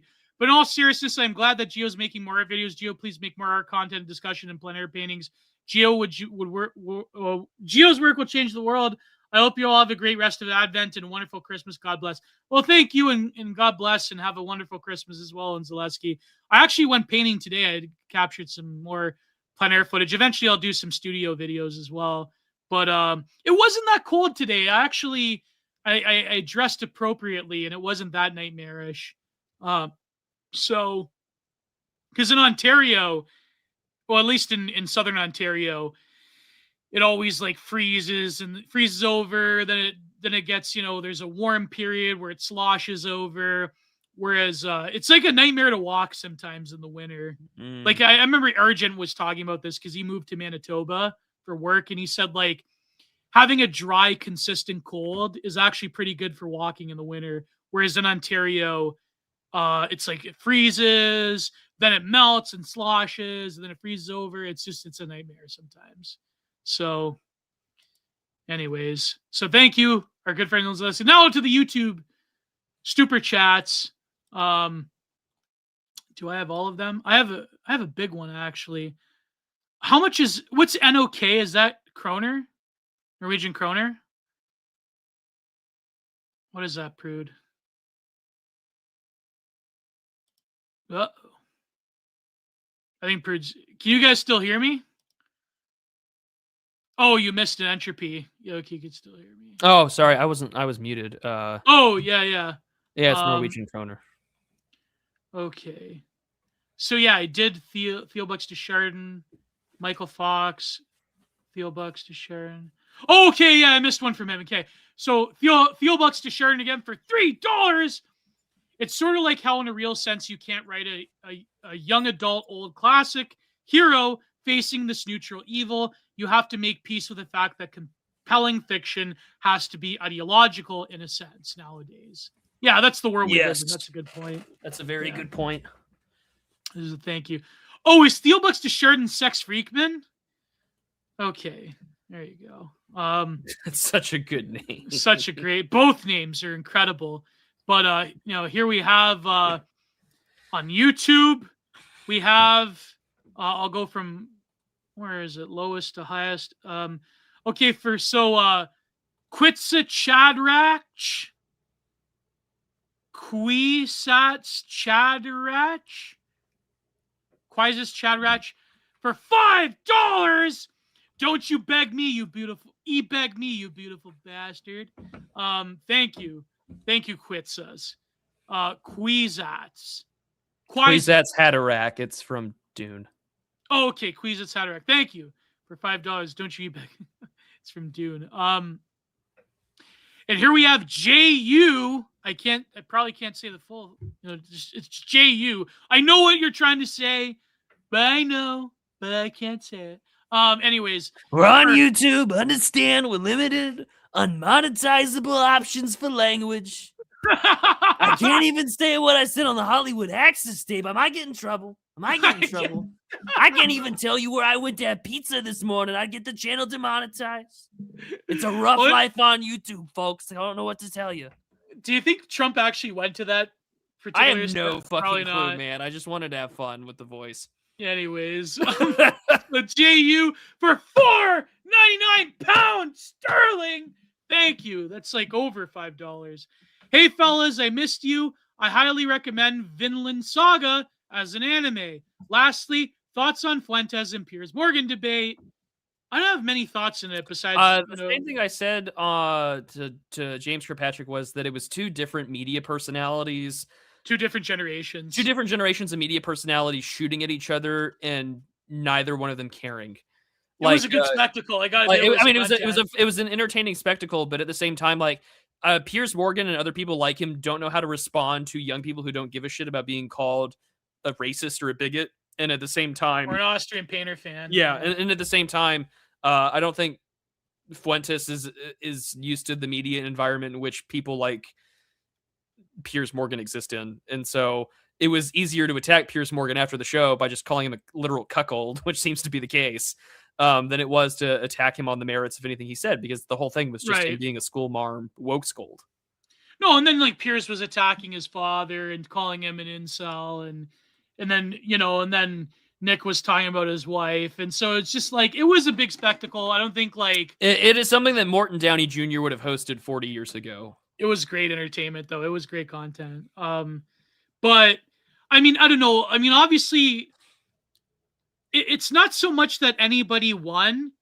It's that, how shall I say it without incurring the ire of gripers? It's not that, I mean, of course, like Nick was going to win just by default to Piers inviting him on. It was over for Piers the moment that stream began. Yeah, I agree. So there you go. It was one generation being unable to comprehend the actual facticity of life that a younger generation is experiencing. And also I thought like the next episode where Piers Morgan brings on Dr. Phil to psychoanalyze Nick is like, I never thought we would live in a world where Dr. Phil is like condescendingly psychologizing Nick Fuentes. That was like chef's kiss, you know what I mean? Like, it's, yeah. So it's like, I mean, will it accomplish anything serious politically? No, but that's not the point. And it's like Piers lost the second that stream rolled. Yeah, like welcome to the podcastification of everything. You know, welcome to the Thunderdome. yeah. So welcome to the fucking show. It was entertaining. It was the most entertaining Piers has been in years, since Piers had Alex Jones on when he was still on mainstream television. That was like the most, like, it was that one with Fuentes, and it was the Alex Jones 1776 will commence again. So like Piers is like unironically a content machine against his own will. It's really fascinating. But anyways. Oh my god. So who else do we have here? Randall Shirker, but I keep making the mistake of saying Randall Shakur. I remember Cap pointed that out on our stream on Library Mass Destruction. I kept saying Randall Shakur, like Tupac Shakur. But Randall Shirker for $5. It's legal to take out 5 loans and go to Vegas, but it's illegal to do this for crypto or stocks. One has better odds for return on investment. Yes. There you go. Thank you, Randall Sugar. Yeah, that's true. And subject to change for $4.99. Baba Booey. Howard Stern. You probably don't remember that, but do you remember Howard Stern got like his fans to pipe bomb news reports? No, I have no memory of this because I've never followed Howard Stern in my life. So Howard Stern got his fans to go up to news reporters like local access television and like run into the shot and say Baba Booey, Howard Stern's penis. And it was also played on Family Guy when Peter was like reporting to Congress about something. He's like, Baba Booey, Baba Booey. That was funny. That was when Howard Stern was funny. But anyways, I've never watched Howard Stern. I never have, no. Oh boy. Seasider for $10. Read some comments. So you guys better give a good 07 good game to Seasider. He essentially paid for all of you guys making comments that I read on the show because they're so interesting. So you better give a good shout out to Seasider in the chat. He paid your tab, okay? He paid your tab, people in the chat. So anyways, thank you, Seasider, for $10. And we have the bigger super chats. We have our good friend Lou Templar. I'm not gonna say anything. Anyways, Lou Thempler, good friend, for 20 US. I feel bad for kind of being a dick. For 20 US dollars. Wishing you both a Yeah, I bet you feel holiday- trapped now, don't you, buddy? What did our friend Lou Templar tell us? He said, have a holly jolly advent. Thank you, Lou Templar. Thank You're you. the man. We love you. You're a friend. And there Powering you go. through the fast the best I can. There you go. And also for another $20, we have our good friend Big Ben, who says smooches under the mistletoe. Thank you, Big Ben. Have you done that with your lady yet? No, I will. Probably after Christmas. Okay. There you go. I Are really you gonna dress up like from... Santa? Oh man, I remember You could get away with it. I dressed up as Santa for a school play once a long time ago. Come on, man, you should do it. And then you should have the song "I Saw Mommy Kissing Santa Claus" as you take her to bed. Oh my god, dude, I'm giving you free tips. I know. I love how they took like, here's a school fat kid, just make him Santa. That's $3 on entropy for Owen Zaleski. Gio, you better post the DHN Christmas painting I tagged you in. Go put it on screen. All right, let me go. Just put it on there, and we can wrap up the show. All right, no, but we also have the big super chat of the night. Let me see if I can. If you can put it on screen, Prude, that would be much appreciated. So here we have our good friend Gondola for 1,000 kroner, which is how much in Canadian dollars? Probably like $100. Holy crap! I have no idea. $100. How much is it in America? It's $98. It's 1,000 kroner. Yeah, 1,000. Yes, that's 98 in American. So that's probably well over 100 Canadian. Holy crap! Thank you so much, Gondola. Our big support, our big page. I put it in the private chat, Gio. You should be able to share screen with that link and put it up there. But he says, how much for both seasons of Code Geass? Code Geass? Oh, can we fucking take a break?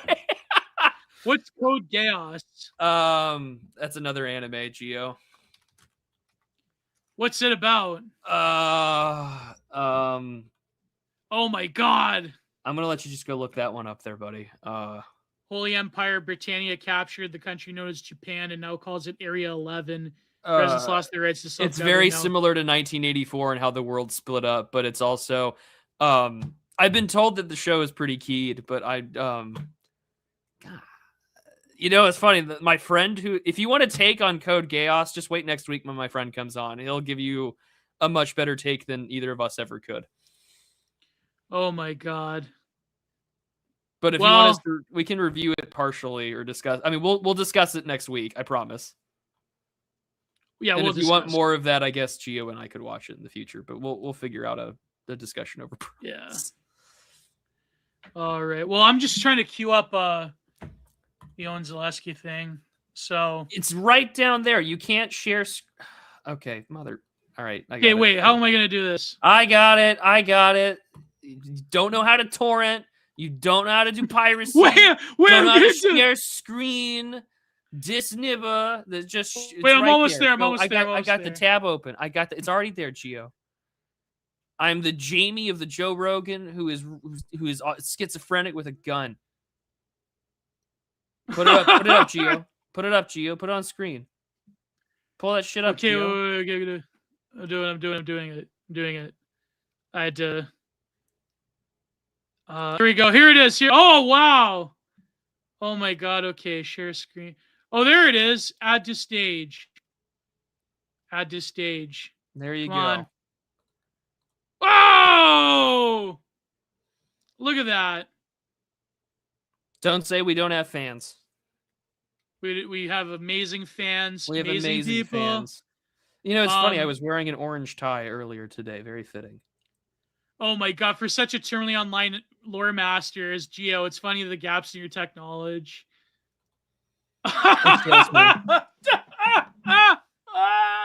Gio reminds me of this lady I used to work with when I worked for a certain sector of government, wherein she had, this woman was like 60 years old, and she had on like a 3x5 note card in big block letters in Sharpie, the shortcuts for Control C, Control V, and Control X.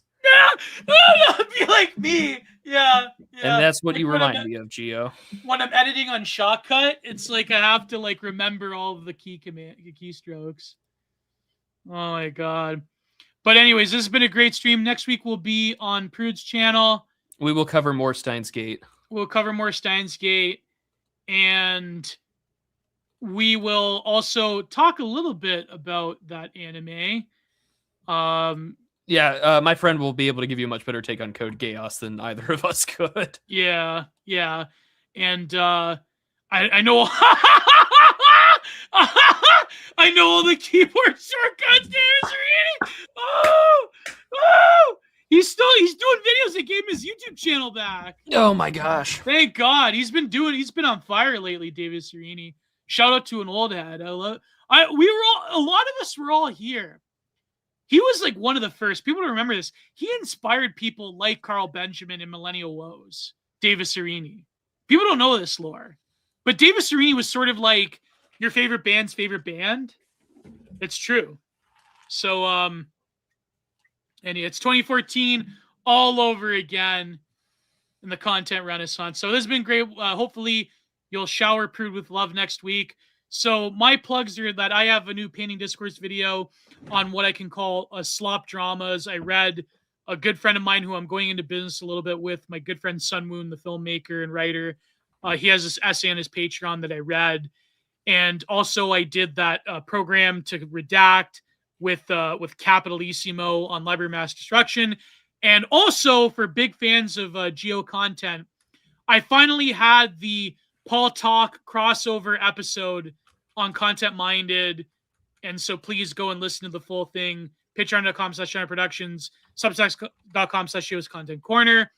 And the Paul, it was actually a pretty good conversation. I had to edit out. I mean, I had to paywall some of the spicier things he says about other people, but it was great content. I'll definitely have Paul Talk on again to talk about his book, Art in the Age of Anxiety. And you had a big stream with James Kirkpatrick. What else do you have, Prue? Oh my! Well, do we surprise the audience later, or do we do it when it comes out? I think we said last week, but we could do it when it comes out. Well, let's just say it if you want to say it, yeah. So Gio and I, we finally got it. We have our Timeline Earth crossover. I don't know when it comes out, but when it does, we'll let you all know. And Gio and I will put up respective clips. Then we talked for like 2 hours. Yeah. So we'll put probably like 20 or 30-minute different clips up when the time comes. So that'll be out there. I put together over the years, T.R. Hudson and I talked about the Brothers Karamazov. I put that out on the channel today in one big mega cut that's 4 hours long. I recorded with James Kirkpatrick for his show Identity Politics. That's also up. I'll probably put that full 2-hour discussion on my channel as well in about a week or two. I don't want to take away from, his viewership or anything like that. And then I was also with our friends Granite Mountain on the Granite Mountain movie podcast.